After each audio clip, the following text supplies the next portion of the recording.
நல்ல சத்தமா சொல்லாமா ஹல்லேலூயா. ശബ്ദമേർത്ത് പറയട്ടെ ഹല്ലേലൂയ. எவ்வளவு பேர் கர்த்தருக்குள் சந்தோஷமா இருக்கீங்க? എത്ര പേരാണ് കർത്താവിൽ സന്തോഷവാനായിരിക്കുന്നത്? ஹல்லேலூயா. ഹല്ലേലൂയ. யாக்கோபு ஆண்டவர்ட்ட கேட்டாரு, நீங்க என்ன ஆசீர்வதிக்காம உங்களை விட மாட்டேன். യാക്കോബ് ദൈവത്തോട് സംസാരിച്ച് അങ്ങ് എന്നെ അനുഗ്രഹിച്ചില്ലെങ്കിൽ ഞാൻ അങ്ങയെ വിട്ടുപോകുകയില്ല. ஹல்லேலூயா. ഹല്ലേലൂയ. என்ன நீங்க ஆசீர்வதிக்காம உங்களை நான் விட மாட்டேன். എന്നെ അങ്ങ് അനുഗ്രഹിച്ചില്ലെങ്കിൽ തീർച്ചയായിട്ടും ഞാൻ അങ്ങയെ വിട്ടുപോകുകയില്ല. தேவன் யாக்கோபை ஆசீர்வதித்தார். അപ്പോൾ ദൈവം എന്ത് ചെയ്തു? യാക്കോബിനെ ദൈവം അനുഗ്രഹിച്ചായി തിരുവെഴുത്ത് നമ്മെ പഠിപ്പിക്കുന്നു. அந்த நேரத்துல யாக்கோபு தேவனை நோக்கி கேக்குறாரு, உங்க பேர் என்ன?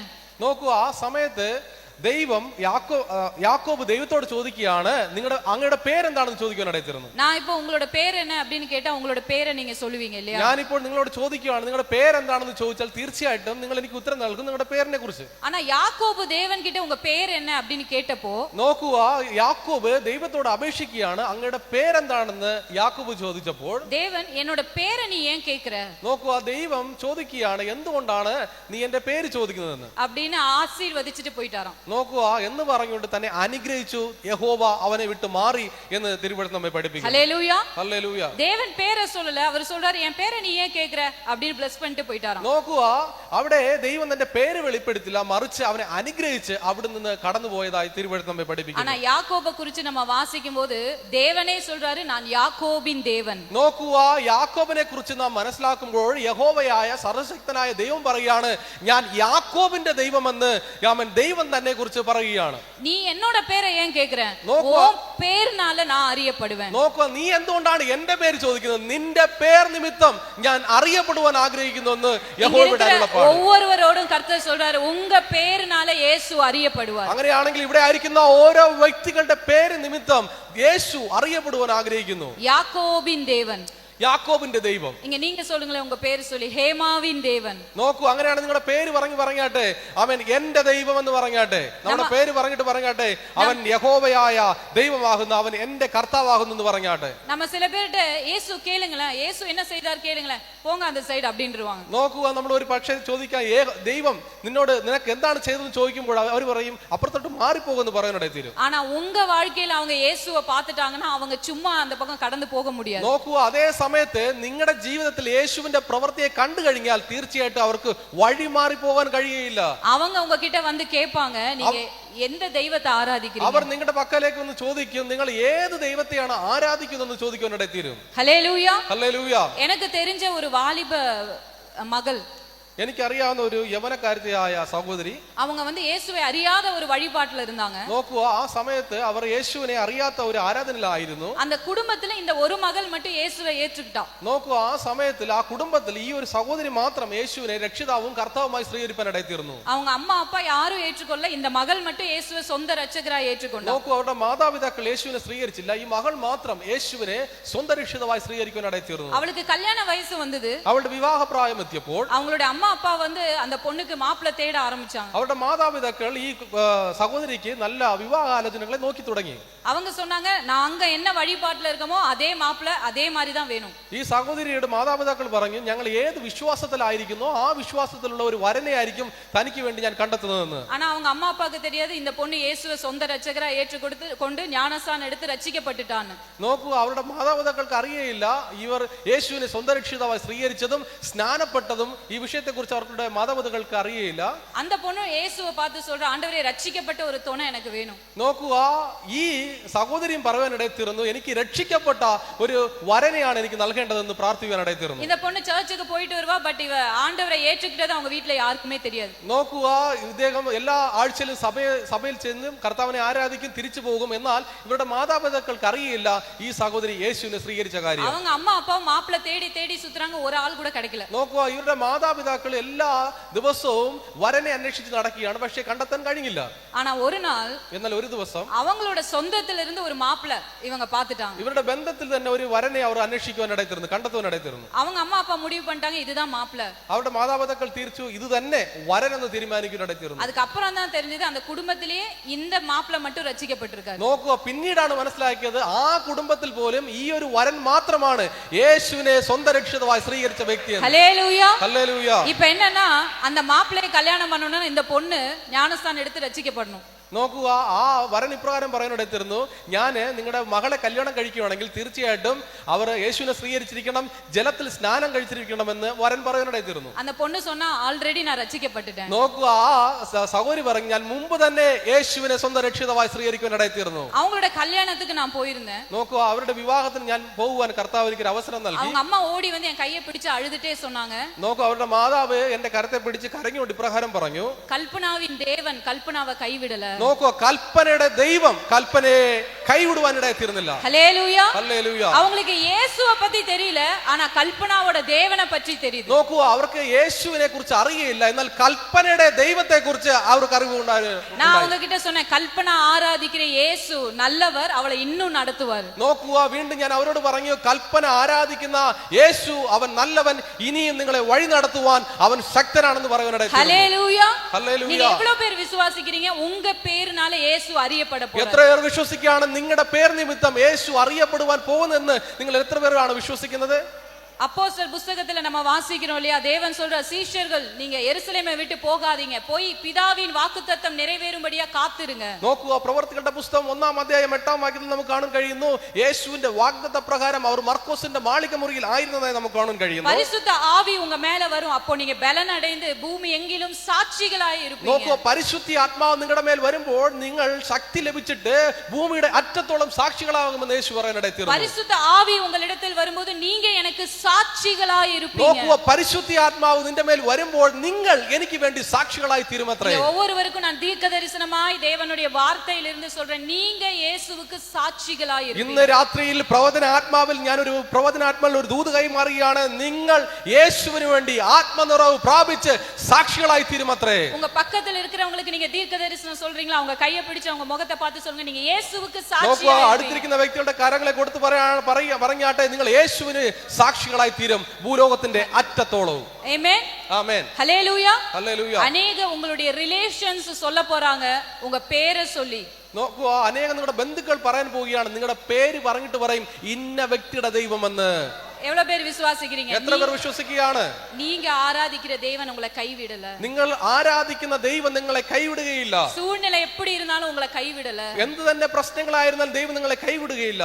ഹല്ലേലൂയ. ഹല്ലേലൂയ. நாங்க எங்களுடைய குடும்பமாய் நாங்க ரட்சிக்கப்பட்டப்போ எங்களுடைய சொந்தத்துல ஒருத்தர் சொன்னாரு, இவங்க ரட்சிக்கப்பட்டாங்க, இவங்களுக்கு 3 குழந்தைங்க இருக்காங்க, என்ன பண்ண போறாங்க அப்படி. നോക്കുക, ഞങ്ങൾ കുടുംബമായി യേശുവിനെ കർത്താവ് രക്ഷിതമായി സ്വീകരിച്ചപ്പോൾ എന്റെ ഒരു ബന്ധു പറയാനിടത്തിരുന്നു, ഇവർ 3 പെണ്ണുങ്ങളാണല്ലോ, ഇവർ യേശുവിനെ സ്വീകരിച്ചല്ലോ, ഇവർ എന്താണ് ചെയ്യാൻ പോകുന്നതെന്ന് അവർ പറയാനിടത്തിരുന്നു. அப்போ எங்களுடைய அதே சொந்தத்துல இருக்கிற இன்னொருத்தர் பதில் சொன்னாங்க, இவங்க தான் இயேசுவை ஆராதிக்கிறாங்கல்ல, അവർ ഏറ്റ വേളയിൽ ഇവங்க தேவையை സന്ധിപ്പാർ. നോക്കുക, എന്റെ ബന്ധത്തിൽ മറ്റൊരു വ്യക്തി പറയാനിടത്തിരുന്നു, ഇവർ യേശുവിനെ ആരാധിക്കുന്നവരല്ലേ, തീർച്ചയായിട്ടും യേശു ഇവരെ നടത്തുമെന്ന് മറ്റൊരു വ്യക്തി പറയാനിടത്തിരുന്നു. ഹല്ലേലൂയ. ഹല്ലേലൂയ. நான் ஏன் இதை இங்க சொல்றேன்னு தெரியல, சில பேருடைய இருதயத்தை தேவன் பலப்படுத்த நினைக்கிறார். എന്തുകൊണ്ട് ഞാനിത് പറയുന്നത് എനിക്ക് അറിയില്ല, പക്ഷെ ഞാൻ വിശ്വസിക്കുകയാണ്, ചില വ്യക്തികളുടെ ഹൃദയത്തെ കർത്താവ് സ്ഥിരപ്പെടുത്തുകയാണ്, ചില വ്യക്തിയുടെ ഹൃദയത്തെ കർത്താവ് ബലപ്പെടുത്തിക്കൊണ്ടിരിക്കുകയാണ്. ഉങ്ങളെ കർത്തർ ഒരു ഇടത്തിലും വെക്കപ്പെട്ടു പോക വിട മാട്ടാർ. നോക്കുക, കർത്താവ് ഒരു സ്ഥാനത്തും നിങ്ങളെ ലജ്ജിക്കുവാൻ അനുവദിക്കുകയില്ല. என் ஜனங்கள் ஒருபோதும் வெக்கப்பட்டு போவதில்லை. നോക്കുക, ആ തിരുവചനം നമ്മെ പഠിപ്പിക്കുന്നു, എന്റെ ജനം ഒരിക്കലും ലജ്ജിക്കുകയില്ല. ഹല്ലേലൂയ. ഹല്ലേലൂയ. പരിശുദ്ധ ആവി നമ്മിടത്തിൽ വരുമ്പോൾ ദേവൻ നമ്മളെ സാക്ഷിയായി നിർത്തുവാർ. നോക്കുക, പരിശുദ്ധ ആത്മാവ് എന്റെ മേൽ വരുമ്പോൾ എന്നെ ഒരു സാക്ഷിയായിട്ട് ദൈവം നിർത്തുവാനിടത്തീരും. വാഴ മുടിയാത്ത ഇടത്തിൽ വാഴ വയ്പ്പാർ. ജീവിക്കുവാൻ കഴിയാത്ത സ്ഥാനത്ത് എന്നെ ജീവിക്കുവാൻ വെക്കുന്നതാണ് അവന്റെ ശക്തി എന്ന് പറയുന്നത്. പേസ മുടിയാത്ത ഇടത്തിൽ പേസ വയ്പ്പാർ. സംസാരിക്കുവാൻ കഴിയാത്ത സ്ഥാനത്ത് എന്നെ സംസാരിക്കുവാൻ ദൈവം അഭിഷേകം ചെയ്യും. കൊടുക്ക മുടിയാത്ത നേരത്തിൽ കൊടുക്ക വയ്പ്പാർ. കൊടുക്കുവാൻ കഴിയാത്ത സ്ഥാനത്ത് എന്നെ കൊടുക്കുവാൻ എന്റെ കരത്തെ ദൈവം ബലപ്പെടുത്തുവാനിടത്തീരും. വചനം இப்படி சொல்லுது, നീയോ അനേകർക്ക് കടം കൊടുപ്പായ്, നീ കടം വാങ്ങാതെ. നോക്കുക, തിരുവചനം നമ്മെ പഠിപ്പിക്കുന്നു, നീയോ കടം കൊടുക്കും, എന്നാൽ നീ കടം വാങ്ങിക്കുകയില്ല. ജാതികൾക്ക് നീ കടം കൊടുക്കുമെന്നാണ് തിരുവചനം നമ്മെ പഠിപ്പിക്കുന്നത്. வசனம் மாற்றி சொல்லல, அதாவது நீ கடன் வாங்குவ அப்படி சொல்லல, நீ கடன் கொடுப்ப, നീ കടം വാങ്ങാതിരുപ്പ. നോക്കുക, വചനം പറയുന്നത് നീ കടം വാങ്ങിക്കുമെന്നല്ല, മറിച്ച് നീ കടം കൊടുക്കും, പക്ഷേ നീ കടം വാങ്ങിക്കുകയല്ല എന്നാണ് തിരുവചനം നമ്മെ കുറിച്ച് പറഞ്ഞിരിക്കുന്നത്. ഹല്ലേലൂയ. ഹല്ലേലൂയ. പരിശുദ്ധ ആവി നമ്മിടത്തിൽ വരുമ്പോൾ இந்த ഭൂമിയിലെ നമുക്ക് வைத்த வாழ்க்கையில நம்ம സാക്ഷിയായി നിൽപ്പோம். നോക്കുക, പരിശുദ്ധ ആത്മാവിന്റെ ശക്തി നമ്മുടെ മേൽ വരുമ്പോൾ ഈ ഭൂമിയിൽ നമ്മെ കുറിച്ചുള്ള സകല പദ്ധതിക്കുമുള്ള ദൈവത്തിന്റെ ശക്തിയാണ് നമ്മുടെ മേൽ പകരപ്പെടുന്നത്. ഹല്ലേലൂയ. ഹല്ലേലൂയ. യേശു നമ്മളെ രക്ഷിച്ചിരിக்கிறார். യേശു എന്നെ രക്ഷിക്കാനിടയായി തീർന്നു. എவ்வளவு பேர் വിശ്വസിക്കുന്നു? എത്ര പേരാണ് വിശ്വസിക്കുന്നത്? இயேசு நம்மை பாவத்திலிருந்து சாபத்திலிருந்து எல்லா வியாதிகளிலிருந்து இருளின் வல்லமைகளிலிருந்து நம்மளை ரட்சித்திருக்கிறார். നോക്കുക യേശു എന്നെ രോഗത്തിൽ നിന്നും ശാപത്തിൽ നിന്നും അവൻ അന്ധകാരത്തിൽ നിന്നും പരിപൂർണമായി വിടുവിക്കുവാനിടയിൽ തീർന്നു. എത്ര പേര് ഇത് വിശ്വസിക്കുന്നു? എത്ര പേരാണ് ഇത് വിശ്വസിക്കുന്നത്? ഉங்க പാവങ്ങൾ മன்னிக்கப்பட்டது நீங்க விசுவாசிக்கிறீங்களா? നിങ്ങളുടെ പാപം ക്ഷമിക്കപ്പെട്ടു എന്ന് നിങ്ങൾ വിശ്വസിക്കുന്നുവോ? உங்க തല மேல இருந்த சாபத்திலிருந்து நீங்க விடுதலை ஆயிட்டீங்க നിങ്ങളുടെ ശിരസിന്റെ മേലിരിക്കുന്ന ശാപത്തിൽ നിന്ന് വിടുവിക്കപ്പെട്ടു എന്ന് നിങ്ങൾ വിശ്വസിക്കുന്നുവോ? உங்க வியாதியை நீங்க ஜெயிச்சிட்டீங்கன்னு விசுவாசிக்கிறீங்களா? രോഗത്തിന്റെ മേൽ നിങ്ങളുടെ മേൽ അധികാരം ലഭിച്ചു എന്ന് നിങ്ങൾ വിശ്വസിക്കുന്നുവോ? വിശ്വാസിக்கிறீங்கன்னா സത്തമാ சொல்லுங்க അങ്ങനെ വിശ്വാസിக்கிறேன். വിശ്വസിക്കുകയാണെങ്കിൽ ശബ്ദമുയർത്തി പറഞ്ഞാട്ടെ, ഞാൻ അത് വിശ്വസിക്കുന്നു എന്ന് പറഞ്ഞാട്ടെ. ഹല്ലേലൂയ. ഹല്ലേലൂയ. இன்னொரு முறை சொல்லுங்க விசுவாசிக்கிறேன். എല്ലാവരും പറഞ്ഞാട്ടെ, ഞാൻ വിശ്വസിക്കുന്നു. ரட்சிப்பு அப்படின்னு சொல்றது, சால்வேஷன் அப்படின்னு சொன்னா என்னுடைய பாவங்கள் மன்னிக்கப்பட்டது அப்படின்றதோட முடிவது இல்ல சால்வேஷன். നോക്കുക, രക്ഷ എന്ന് പറയുന്നത് എന്റെ പാപങ്ങൾ ക്ഷമിക്കപ്പെട്ടു എന്ന് മാത്രമല്ല. ஹல்லேலூயா. ഹല്ലേലൂയ. நம்ம அநேகர் என்ன செய்யறோம்னா, நான் ரட்சிக்கப்பட்டுட்டேன், என் பாவத்தை இயேசு மன்னிச்சிட்டாரு, என் சாபத்தை ஆண்டவர் மன்னிச்சிட்டாரு அப்படின்னு நம்ம நினைச்சிட்டு விட்டுறோம். പലപ്പോഴും നാം ഇപ്രകാരം പറയാറുണ്ട്, ഞാൻ രക്ഷിക്കപ്പെട്ടു, രക്ഷിക്കപ്പെട്ടതിന്റെ അർത്ഥം എന്റെ പാപത്തെ ക്ഷമിക്കപ്പെട്ടു എന്നാണ് നാം പറഞ്ഞ് അതിനെ അവിടെ കൊണ്ട് അവസാനിപ്പിക്കുകയാണ് നാം ചെയ്യുന്നത്. வசனம் சொல்லுது, இயேசு நம் பாவங்களுக்காக மரித்து നമ്മ നീതിമാൻകൾ ആക്കപ്പെടുമ്പടി ഉയർത്താറാം. നോക്കൂ, വചനം എന്താണ് നമ്മെ കുറിച്ച് പറയുന്നത്? യേശു എന്റെ പാപത്തിന് വേണ്ടി മരിച്ചു, അവൻ ഉയർത്തെഴുന്നേറ്റപ്പോൾ ഞാനും അവനോട് കൂടെ ഉയർത്തെഴുന്നേൽക്കുവാനിടയിൽ തീർന്നു. ഹല്ലേലൂയ. ഹല്ലേലൂയ. ரட்சிப்பு அப்படின்னு சொல்றது என் பாவத்தை ஆண்டவர் மன்னிச்சார்ன்றதுல மாத்திரம் இல்ல, நான் நீதிமானாக உயிர்ப்பிக்கப்பட்டிருக்கிறேன் அப்படின்றதுதான் ரட்சிப்பு. അങ്ങനെയാണെങ്കിൽ രക്ഷ എന്ന് പറയുന്നത് എന്റെ പാപക്ഷമ മാത്രമല്ല, കർത്താവ് മൂന്നാം ദിവസം പുനരുദ്ധാനം ചെയ്തപ്പോൾ അതോടൊപ്പം ഞാനും പുനരുദ്ധാനം ചെയ്തു. എങ്ങനെയാണ്? നീതിമാനായിട്ട് ഞാനും അവനോട് കൂടെ പുനരുദ്ധാനം ചെയ്യുവാനിടയിൽ തീർന്നു. എவ்வளவு பேர் நீங்க விசுவாசிக்கிறீங்க? நீங்க உயிர்த்தெழுந்தவர்களா? എത്ര പേർ വിശ്വസിക്കുകയാണ് ഞാൻ അവനോട് കൂടെ പുനരുദ്ധാനം ചെയ്തു എന്ന്? ഹല്ലേലൂയ. ഹല്ലേലൂയ. நீங்க ஆண்டவர் இயேசுவை சொந்த இரட்சகராய் ஏற்றுக்கொள்ளும் போது உங்களுடைய கடந்த கால அந்த பாவ பழக்கங்கள்ல மரிச்சு യേശു ക്രിസ്തുവിൻ ആവിയിനാല മറുപടിയുമായി ഉയിരോടെ എഴുന്നേൽക്കുകയാണ്. നോക്കുക, കർത്താവെ നാം സ്വീകരിക്കുമ്പോൾ എന്താണ് സംഭവിക്കുന്നത്? കഴിഞ്ഞ കാല പാപങ്ങൾക്ക് വേണ്ടി ഞാൻ മരിച്ച് യേശു എപ്രകാരം മൂന്നാം ദിവസം പുനരുദ്ധാനം ചെയ്തുവോ അവണ്ണം തന്നെ ഞാൻ നീതിമാനായി അവനോട് കൂടെ അവൻ ഉയർത്തെഴുന്നേൽക്കുവാനിടയിൽ തീർന്നു. എவ்வளவு പേർ വിശ്വസിக்கிறீங்க? நீங்க எல்லாரும் உயிர்ப்பிக்கப்பட்டிருக்கிறீங்க. എത്ര പേർ വിശ്വസിക്കുകയാണ് ഞാൻ അവനോട് കൂടെ ഉയർപ്പിക്കപ്പെട്ട് പുനരുദ്ധാനം ചെയ്യപ്പെട്ടു എന്ന് വിശ്വസിക്കുന്നു? ഹല്ലേലൂയ. ഹല്ലേലൂയ. മാർത്താൾட்ட ആണ്ടവർ சொல்றார், உன் சகோதரன் உயிர்த்தெழுந்திருப்பான். നോക്കുക, മാർത്തയോട് യേശു പറഞ്ഞു, നിന്റെ സഹോദരൻ ഉയർത്തെഴുന്നേൽക്കുവാൻ പോകുന്നു. மார்த்தாள் அதுக்கு ரிப்ளை பண்றாங்க. മാർത്ത യേശുവോട് മറുപടി പറഞ്ഞു, இயேசுவே, நான் விசுவாசிக்கிறேன், என்னுடைய சகோதரன் உயிர்த்தெழுந்திருப்பான், உயிர்த்தெழுதல் நடக்கும் கடைசி நாள்ல அவன் உயிர்த்தெழுந்திருப்பான். നോക്കുക, യേശുവിനോട് മാർത്ത എന്താണ് പറയുന്നത്? അന്ത്യ ദിവസത്തിൽ, പുനരുദ്ധാന ദിവസത്തിൽ അവൻ ഉയർത്തെഴുന്നേൽക്കുമെന്നാണ് മാർത്ത യേശുവോട് പറഞ്ഞത്. மார்த்தாளுக்கு இயேசு மேல விசுவாசம் இருக்கு, ஆனா அதுக்கு ஒரு எல்லை இருக்கு. നോക്കുക, മാർത്തയ്ക്ക് യേശുവോടുള്ള വിശ്വാസമുണ്ട്, എന്നാൽ അതിന് ഒരു അതിർത്തി ഉണ്ടായിരുന്നു. ഹല്ലേലൂയ. ഹല്ലേലൂയ. மார்த்தாள் இயேசுவை விசுவாசிக்கிறாங்க, பட் இயேசு சொன்ன வார்த்தைக்கு இவங்களே ஒரு இன்டர்பிரேஷன் கொடுத்தாங்க. നോക്കുക, മാർത്ത യേശുവിനെ വിശ്വസിച്ചു, എന്നാൽ മാർത്തയുടെ വിശ്വാസത്തിന് ഒരു അതിർത്തി ഉണ്ടായിരുന്നു. താൻ തന്നെ ആ വാക്കുകൾക്ക് ഒരു വ്യാഖ്യാനം നൽകുവാനിടയിൽ തീർന്നു. ஹல்லேலூய. ഹല്ലേലൂയ. ஆண்டவரே, நான் உயிர்த்தெழுதறத விசுவாசிக்கிறேன், நீங்க தானே டீச் பண்ணீங்க, கடைசி நாள்ல என் சகோதரன் நாங்க எல்லாரும் உயிரோட எந்திரிப்போம். നോക്കുക, ഞാൻ വിശ്വസിക്കുകയാണ്, അങ്ങ് പറഞ്ഞ വാക്കിൽ വിശ്വസിക്കുകയാണ്, അന്ത്യകാലത്തിൽ പുനരുദ്ധാനത്തെ സമയത്തിൽ ഞങ്ങൾ എല്ലാവരും പുനരുദ്ധാനം ചെയ്യുമെന്നാണ് അതിന്റെ അർത്ഥത്തിൽ തനിക്ക് തന്നെ താൻ വ്യാഖ്യാനിച്ചത്. ஆனா இயேசு சொல்றாரு, நீ ஒரு டேக்காக வெயிட் பண்ண வேண்டாம், நானே உயிர்த்தெழுதலும் ஜீவனுமாய் இருக்கிறேன். നോക്കുക, അന്ത്യകാലത്തിന് വേണ്ടി നീ കാത്തിരിക്കേണ്ട. യേശു പറഞ്ഞു, ഞാൻ തന്നെ പുനരുദ്ധാനം ജീവനുമെന്ന് യേശു പറഞ്ഞിരുന്നു. உயிர்த்தெழுதல் அப்படின்னு சொல்றது ஒரு சம்பவம் இல்ல, அது ஒரு பர்சன். നോക്കുക, പുനരുദ്ധാനം എന്ന് പറയുന്നത് ഒരു സംഭവമല്ല, അതൊരു വ്യക്തിയാണ്. அந்த உயிர்த்தெழுதல் தான் இன்னைக்கு உங்களுக்குள்ள வாசமா இருக்கு. നോക്കുക, ആ പുനരുദ്ധാനമാണ് നിങ്ങളുടെ ഉള്ളിൽ ക്രിസ്തു യേശുവായി വാസം ചെയ്യുന്നത്. எவ்வளவு பேர் விசுவாசிக்கிறீங்க? എത്ര പേർ വിശ്വസിക്കുകയാണ്? ഉയർത്തെഴുതൽ, റിസറക്ഷൻ ഉங்களுக்குள்ள വാസമാ இருக்கிறார். പുനരുദ്ധാനത്തിന്റെ ശക്തി നിങ്ങളുടെ മേൽ വസിക്കുന്നെന്ന് എത്ര പേർ വിശ്വസിക്കുകയാണ്? ഹല്ലേലൂയ. ആമേൻ. നീങ്ങളും നാനും പാപத்துக்கு മരിച്ച് നീതിക്ക് ഉയിർപ്പിക്കപ്പെട്ടവர்களായി നോക്കുക, இருக்கிறோம். നിങ്ങളും ഞാനും പാപത്തിന് വേണ്ടി മരിച്ച് നീതിക്ക് വേണ്ടി ക്രിസ്തുയേശുവിലൂടെ പുനരുദ്ധാനം ചെയ്യപ്പെട്ടിരിക്കുകയാണല്ലോ. அதனாலதான் 1 யோவான் 5ஆம் அதிகாரத்துல நம்ம வாசிக்கிறோம், தேவனால் பிறந்தவன் பாவம் നോക്കുക, செய்யா. അതുകൊണ്ടാണത്രേ 1 യോഹന്നാൻ 5ആം അധ്യായത്തിൽ പറയാണ്, നാം ദൈവത്തിൽ നിന്നും ജനിച്ചവൻ പാപം ചെയ്യുകയില്ല. பாவம் அவனால செய்ய முடியாது. ദൈവത്തിൽ നിന്നും ജനിച്ച ഒരു വ്യക്തിക്ക് പാപം ചെയ്യുവാൻ കഴിയുകയില്ല. ஏன்னா அவன் பாவத்துக்கு மரிச்சு சாபத்துக்கு மரிச்சு அக்கிரமங்களுக்கு மரிச்சு நீதிக்கு உயிரோடு எழுந்திருக்கிறான். നോക്കുക, കാരണം എന്തെന്ന് ചോദിച്ചു കഴിഞ്ഞാൽ അവൻ പാപത്തിന് വേണ്ടിയും അതിക്രമങ്ങൾക്ക് വേണ്ടിയും ക്രിസ്തു യേശുവിനോടൊപ്പം മരണപ്പെട്ട് നീതിക്ക് വേണ്ടി അവൻ യേശുവിനോടൊപ്പം പുനരുദ്ധാനമാണ് അവൻ ചെയ്യപ്പെടുന്നത്. ഉയിർത്തെഴുതലിൻ ആവിയാനവർ എനിക്ക് നമുക്കുള്ള തങ്ങി. അങ്ങനെയാണെങ്കിൽ പുനരുദ്ധാനത്തിന്റെ ആത്മാവ് ഇന്ന് ദൈവം നമ്മുടെ മേൽ പകർന്നിരിക്കുകയാണ്. Hallelujah, hallelujah. ഉയിർത്തെഴുതൽ എനിക്ക് നമുക്കുൾ വാസമായിരിக்கிறார். നോക്കുക, പുനരുദ്ധാനമായ ക്രിസ്തു എന്റെ മേൽ വസിക്കുകയാണ്. നമ്മ യേശുവെ വിശ്വാസിച്ച് മറുപടിയും പിറക്കുമ്പോൾ അത് സാധാരണ പിറപ്പില്ല. നോക്കുക, ഞാൻ യേശുവിനെ വിശ്വസിച്ച് ഞാൻ വീണ്ടും ജനനം പ്രാപിക്കുമ്പോൾ അതൊരു സാധാരണ ജനനമല്ല.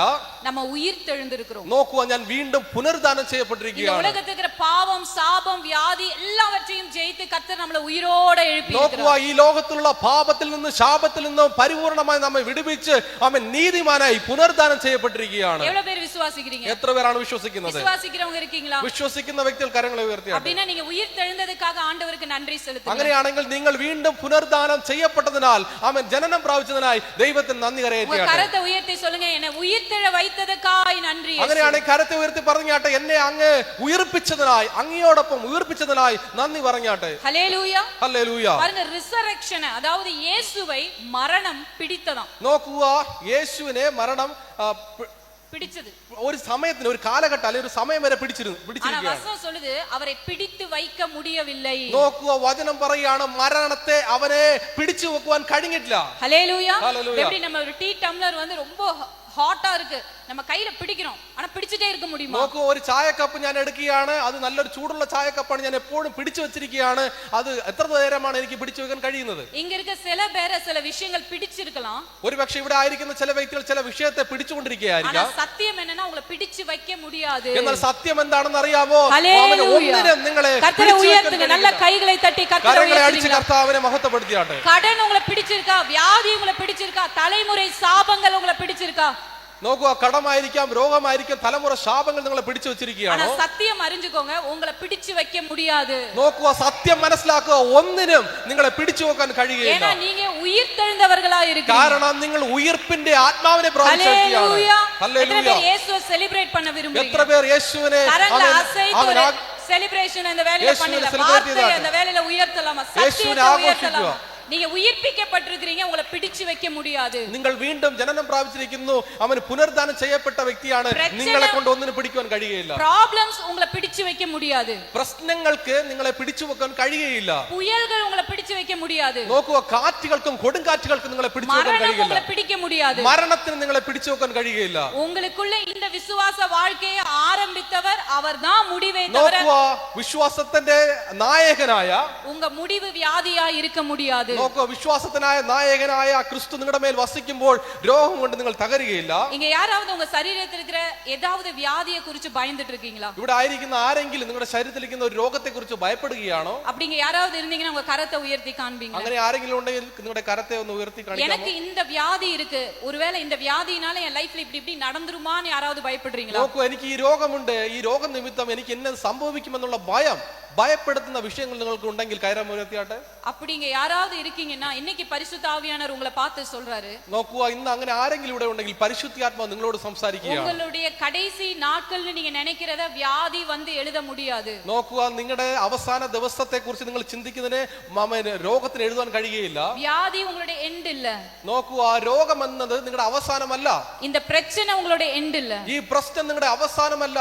അൽഫാവും ഒമേഗാവുമാണ് കർത്തർ ഉങ്ങളെ നടത്തി കൊണ്ടിരിക്കുന്നത്. നോക്കുക, അൽഫയും ഒമേഗമായ കർത്താവാണ്, ആദ്യനും അന്ത്യനും എന്ന് പറയുന്ന കർത്താവാണ് നിങ്ങളെ നടത്തുന്നത്. அந்த பயத்தை இன்னைக்கு உங்க இதயத்துல இருந்து எடுக்கறீங்களா? നോക്കുക, ഭയത്തെ നിങ്ങളുടെ ഹൃദയത്തിൽ നിന്ന് എടുക്കാൻ കഴിയുമോ? അവരേ മുന്തിനവർ, അവരേ പിന്തിനവർ. നോക്കുക, യേശു തന്നെ ആദ്യനും അന്ത്യനുമാകുന്നു. അവர்தான் ആരംഭம்னா அவர்தான் முடிவு. നോക്കുക, യേശു തന്നെ ആരംഭവും യേശു തന്നെ അവസാനവുമാകുന്നു. எந்த பொல்லாத மனுஷனும் வியாதியோ சாபமோ உங்களுடைய மரணத்தை எழுத முடியாது. നോക്കുക, ഒരു സാമ്പത്തിക പ്രശ്നവുമോ രോഗമോ നിങ്ങളുടെ മരണത്തെ കുറിച്ച് എഴുതുവാൻ കഴിയുകയില്ല. ഹല്ലേലൂയ. ഹല്ലേലൂയ. ഉங்க சிந்தையில் அப்படிப்பட்ட காரியங்களை தான் இன்னைக்கு உதறி தள்ளிருங்க. നോക്കുക, നിങ്ങളുടെ ചിന്താമണ്ഡലത്തിൽ അങ്ങനെയുള്ള ഭയപ്പെടുത്തുന്ന വിഷയങ്ങളെ അതിനെ അവൻ കുടങ്ങി കളഞ്ഞേക്ക്. ஏன்னா நீங்க உயிர்ப்பிக்கப்பட்டிருக்கிறீங்க. കാരണം എന്താണെന്ന് അറിയോ? നിങ്ങൾ ക്രിസ്തു യേശുവിൽ പുനരുദ്ധാനം ചെയ്യപ്പെട്ട വ്യക്തിയാണ്. ரோமர் புத்தகத்தின் 8ஆம் அதிகாரம் 11வது വചനത്തെ നമ്മൾ വായിക്കാം. റോമർക്ക് എഴുതിയ ലേഖനം 8ആം അധ്യായം അതിന്റെ 11ആം വാക്യത്തിലേക്ക് നമ്മുടെ ശ്രദ്ധ തിരിക്കുമ്പോൾ, റോമർ 8:11. റോമർ 8:11. യേശുവിനെ മരിച്ചവരിൽ നിന്നും ഉയിർപ്പിച്ചവന്റെ ആത്മാവ് നിങ്ങളിൽ വസിക്കുന്നുവെങ്കിൽ ക്രിസ്തു യേശുവിനെ മരണത്തിൽ നിന്നും ഉയിർപ്പിച്ചവൻ നിങ്ങളിൽ വസിക്കുന്ന തന്റെ ആത്മാവിനെ കൊണ്ട് നിങ്ങളുടെ മർത്യ ശരീരങ്ങളെയും ജീവിപ്പിക്കും. ഹല്ലേലൂയ. ഹല്ലേലൂയ. இயேசுவை மரித்தோரிலிருந்து எழுப்பினவருடைய ஆவி ഉങ്ങളിൽ വന്ന് വന്ന് പോണാലില്ല വാസമായി ഇരുന്നാൽ. നോക്കുക, ഇവിടെ എന്താണ് തിരുവഴുത്ത് നമ്മെ പഠിപ്പിക്കുന്നത്? യേശുവിനെ മരിച്ചവരിൽ നിന്ന് ഉയിർപ്പിച്ചവന്റെ ആത്മാവ് നിങ്ങളുടെ മേൽ അപ്പം അല്ലെങ്കിൽ വല്ലപ്പോഴേക്ക് വന്ന് പോകുന്നതല്ല, നിരന്തരമായി വാസം ചെയ്യുകയാണ്. ഹല്ലേലൂയ. ഹല്ലേലൂയ. இயேசு நமக்காக ஒப்பு கொடுத்த போது, தன்னையே ஒப்பு கொடுத்த போது நடந்த காரியம் இதுதான். பரிசுத்த ஆவி நமக்குள் வந்து தங்குவதற்கு நம்ம எல்லாம் தகுதிப்படுத்தப்பட்டிருக்கோம். നോക്കുക, യേശു തന്നെത്താനെ പിതാവിന്റെ പക്കൽ ഏൽപ്പിച്ചു കൊടുത്തപ്പോൾ എന്താണ് സംഭവിച്ചത്? വാഗ്ദത്തമായ പരിശുദ്ധാത്മാവ് എന്നേക്കും എന്റെ മേൽ വന്ന് വസിക്കുവാനിടയി തീർന്നു. எவ்வளவு பேர் நீங்க விசுவாசிக்கிறீங்க? பரிசுத்த ஆவியானவர் உங்க மேல வந்து வந்து போகல, உங்களுக்குள்ள தங்கி இருக்கிறார். എത്ര പേർ വിശ്വസിക്കുകയാണ് ആത്മാവ് എന്റെ മേൽ വന്ന് പോകുന്നതല്ല, മറിച്ച് നിരന്തരമായിട്ട് എന്റെ മേൽ വസിക്കുന്നു എന്ന് എത്ര പേർ വിശ്വസിക്കുന്നു? ഹല്ലേലൂയ. ഹല്ലേലൂയ. உங்களுக்குள் வசிக்கிறார்னு விசுவாசிக்கிறீங்களா? നിങ്ങളുടെ മേൽ വസിക്കുന്നു എന്ന് നിങ്ങൾ വിശ്വസിക്കുന്നു? நீங்க தேவனுடைய ஆலயமா இருக்கீங்கன்னு விசுவாசிக்கிறீங்களா? നോക്കുക, നിങ്ങൾ ദൈവത്തിന്റെ ആലയമെന്ന് മന്ദിരമെന്ന് നിങ്ങൾ വിശ്വസിക്കുകയാണോ? நம்மளுடைய ரட்சிப்பு பாவத்தை மன்னிப்பதோடு முடியல. നോക്കുക, രക്ഷ എന്ന് പറയുന്നത് പാപക്ഷമയോടെ അവസാനിക്കുന്നില്ല. இந்த பரிசுத்த ஆவியானவர் எனக்குள் வரும்போது சாவுக்கு ஏதுவான என்னுடைய சரீரத்தை உயிர்ப்பிப்பார். നോക്കുക, പരിശുദ്ധ ആത്മാവ് എന്റെ മേൽ വരുമ്പോൾ സംഭവിക്കുന്നതാണ്, എന്റെ മർത്യ ശരീരത്തെയും തന്റെ ആത്മാവിനെ കൊണ്ട് അവൻ ഉയർപ്പിക്കുകയാണ് ചെയ്യുന്നത്. ഹല്ലേലൂയ. ഹല്ലേലൂയ. എதை ഉയർപ്പിച്ചിരിക്കാரு? എന്തിനാണ് യേശു ഉയർപ്പിച്ചത്? சொல்லுங்க. என்னோட சரீரத்தை. എല്ലാരും പറഞ്ഞാട്ടെ, എന്റെ മർത്യ ശരീരത്തെ അവൻ തന്റെ ആത്മാവിനെ കൊണ്ട് ഉയർപ്പിച്ചു. எல்லாரும் உங்க கையை அசைச்சு சொல்லுங்க, இந்த சரீரத்தை அவர் உயிர்ப்பிச்சிருக்கிறார். എല്ലാവരും പറഞ്ഞാട്ടെ, എന്റെ ശരീരത്തെ, എന്റെ മർത്യ ശരീരത്തെ അവൻ ഉയർപ്പിച്ചു. ഹല്ലേലൂയ. ഹല്ലേലൂയ. ഹല്ലേലൂയ. ഹല്ലേലൂയ. അനേകർ நினைக்கிறோம் நம்ம உள்ள இருக்க மனுஷன் ஆண்டவரை துதிச்சா போதும், இந்த சரீரம் அப்படியே கையை കെട്ടി നിൽக்கலாம் அப்படி நம்ம நினைச்சிட்டு. പലപ്പോഴും നാം ചിന്തിക്കാറുണ്ട്, എന്റെ അകത്തെ മനുഷ്യൻ ദൈവത്തെ, എന്റെ അന്തരംഗത്തിൽ നിന്ന് ദൈവത്തെ സ്തുതിച്ചാൽ മാത്രം മതി, ശരീരത്തിൽ നിന്നും ദൈവത്തെ സ്തുതിക്കേണ്ട ആവശ്യമില്ലെന്ന് ചില വ്യക്തികൾ ചിന്തിച്ചേക്കാം. நான் இயேசு ஆராதிச்சிட்டு தான் இருக்கேன், உங்களுக்கு எல்லாம் தெரியுமா, நான் கர்த்தரை ஆராதிச்சிட்டு தான் இருக்கேன் அப்படின்னு சில பேர் நினைக்கிறோம். നോക്കോ, നമ്മൾ കൈയൊക്കെ കെട്ടിട്ട് നമ്മൾ പറയും, എന്റെ ഹൃദയം കൊണ്ട് ഞാൻ ദൈവത്തെ ആരാധിക്കുന്നു എന്ന ചില വ്യക്തികളൊക്കെ ചിന്തിച്ചേക്കാം. நான் 30 நாள் 40 நாள் இந்த ரூம்ல உட்கார்ந்து எப்பவுமே பிரேயர் தான் பண்ணிட்டு இருக்கேன் அப்படி நம்ம நினைக்கிறோம். ചില സമയങ്ങൾ 30-40 ദിവസം ഈ മുറിക്കാത്തിരുന്ന് ഞാൻ പ്രാർത്ഥിക്കുന്നു എന്ന് നിങ്ങൾ വിശ്വസിച്ചേക്കാം. വചനം சொல்லுது உங்களை ആண்டவர் ഉയർപ്പിച്ചിരിക്കുകയാ. വചനം എന്താണ് പറയുന്നത്? ക്രിസ്തു യേശു നിങ്ങളുടെ മർത്യ ശരീരത്തെ ഉയർപ്പിച്ചെന്നാണ് പറയുന്നത്. ഇരുളിൻ അടിമത്തനത്തിലിരുന്ന് நம்ம சரீரத்தை கர்த்தர் உயிர்ப்பித்திருக்கிறார். നോക്കൂ, അന്ധകാരത്തിൽ നിന്ന് നമ്മുടെ മർത്യ ശരീരത്തെ അവൻ തന്റെ ആത്മാവിനെ കൊണ്ട് ഉയർപ്പിക്കാനിടയായി തീർന്നു. உங்க மூலமாக தேவன் இந்த பூமியில ஒவ்வொரு இடங்களுக்கும் நடக்க விரும்புறார். നോക്കൂ, അങ്ങനെയാണെങ്കിൽ നിങ്ങൾ മുഖാന്തരമാണ് താൻ ഈ ഭൂമിയിൽ നടക്കുവാൻ ആഗ്രഹിക്കുന്നത്. நீங்க பேசும்போது இயேசு பேச விரும்புறார். നോക്കൂ, നിങ്ങൾ സംസാരിക്കുമ്പോൾ നിങ്ങളിലൂടെ യേശു സംസാരിക്കാൻ ആഗ്രഹിക്കുന്നു. நீங்க பார்க்கிறத உங்க வழியா கர்த்தர் பார்க்க விரும்புறார். നോക്കൂ, നിങ്ങൾ നോക്കുമ്പോൾ നിങ്ങളിലൂടെ നോക്കുവാൻ കർത്താവ് ആഗ്രഹിക്കുകയാണ്. நீங்க சிந்திக்கும்போது உங்க சிந்தனையிலிருந்து இயேசுவின் சிந்தை வெளிப்பட காத்திருக்கிறார். നോക്കൂ, നിങ്ങൾ ചിന്തിക്കുമ്പോൾ നിങ്ങളിലൂടെ ചിന്തിക്കുവാൻ കർത്താവ് ആഗ്രഹിക്കുകയാണ്. ഹല്ലേലൂയ. ഹല്ലേലൂയ. വചനം சொல்லுது பாத்தீங்களா? அதிலே நீங்க கொலோசியர் 3ஆம் அதிகாரத்தை நீங்க எடுத்துக்கிறீங்களா? കൊലോസ്യ ലേഖനം 3ആം അധ്യായത്തിലേക്ക് നമ്മൾ വാസിക്കാം. കൊലോസ്യ ലേഖനം 3ആം അധ്യായം 1ആം വാക്യം. ആകയാൽ നിങ്ങൾ ക്രിസ്തു യേശുവിനോട് കൂടെ ഉയർത്തെഴുന്നേറ്റിരിക്കുന്നുവെങ്കിൽ கிறிஸ்து இயேசுவோடு கூட ഉയർത്തെഴുന്നേറ്റിരിക്കുന്നുവെങ്കിൽ. நான் சொன்ன வார்த்தை அங்க இருக்கா? ഞാൻ പറഞ്ഞ ആ വാക്ക് അവിടെ ഉണ്ടോ? நான் சொன்ன வார்த்தையை வசனத்துல வாசிக்கிறீங்களா? നോക്കുക, ഈ പറയുന്ന நீங்க கிறிஸ்துவுடனே உயிர்த்தெழுந்தது உண்டானால். നോക്കുക, ആകയാൽ നിങ്ങൾ ക്രിസ്തു യേശുവിനോടെ ഉയർത്തെഴുന്നേറ്റിരിക്കുന്നു എങ്കിൽ. எவ்வளவு பேர் இப்ப விசுவாசிக்கிறீங்க இயேசுவோட நீங்க உயிர்த்தெழுந்திருக்கீங்க? എത്ര പേർ വിശ്വസിക്കുകയാണ് നിങ്ങൾ യേശുവിനോടൊപ്പം ഉയർത്തെഴുന്നേറ്റു എന്ന്? എത്ര പേരാണ് വിശ്വസിക്കുന്നത്? நான் எனக்கு தெரிஞ்ச விஷயத்தை சொல்லல, வசனம் என்னவோ அதை சொல்றேன். എന്റെ അറിവിൽ നിന്നല്ല ഞാൻ സംസാരിക്കുന്നത്, വചനം എന്ത് പറയുന്നുവോ അതാണത്ര ഞാൻ നിങ്ങളുടെ മധ്യത്തിൽ സംസാരിക്കുന്നത്. நம்ம இயேசுவை சொந்த இரட்சகராய் ஏற்றுக்கொள்ளும் போது நம்ம பாவத்துக்கு மரிச்சு നീതിക്ക് ഉയിർപ്പിക്കപ്പെട്ടിരിக்கிறோம். നോക്കുക, യേശുവിനെ ഞാൻ കർത്താവ് രക്ഷിതാവായി സ്വീകരിക്കുമ്പോൾ എന്താണ് സംഭവിക്കുന്നത്? ഞാൻ പാപത്തിൽ മരിച്ച് യേശു പുനരുദ്ധാനം ചെയ്തതുപോലെ ഞാനും നീതിക്ക് വേണ്ടി പുനരുദ്ധാനം ചെയ്യപ്പെടുകയാണ്. எல்லாரும் ஈஸ்டரை கொண்டாடணும்ல. ஏன் ஈஸ்டர் கொண்டாடணும்? ஏன் ரிசரக்ஷன் டேவை நம்ம கொண்டாடணும் தெரியுங்களா? இயேசு உயிர்த்தது என்பதற்காக மாத்திரம் இல்ல, இயேசுவோடு கூட நானும் உயிர் தெழுந்திருக்கிறேன் என்பதை தான் நம்ம നോക്കുക, സെലിബ്രേറ്റ് பண்றோம். ഈസ്റ്റർ നാം ആഘോഷിക്കാറുണ്ട്, പുനരുദ്ധാനത്തെ നാം ആഘോഷിക്കാറുണ്ട്. എന്തിനു വേണ്ടി? ആമേൻ, യേശു ഉയർത്തെഴുന്നേറ്റത് മാത്രമല്ല, യേശുവിനോടുകൂടെ ഞാനും ഉയർത്തെഴുന്നേറ്റു എന്ന് പറഞ്ഞുകൊണ്ടാണ് നാം ആഘോഷിക്കാറുള്ളത്.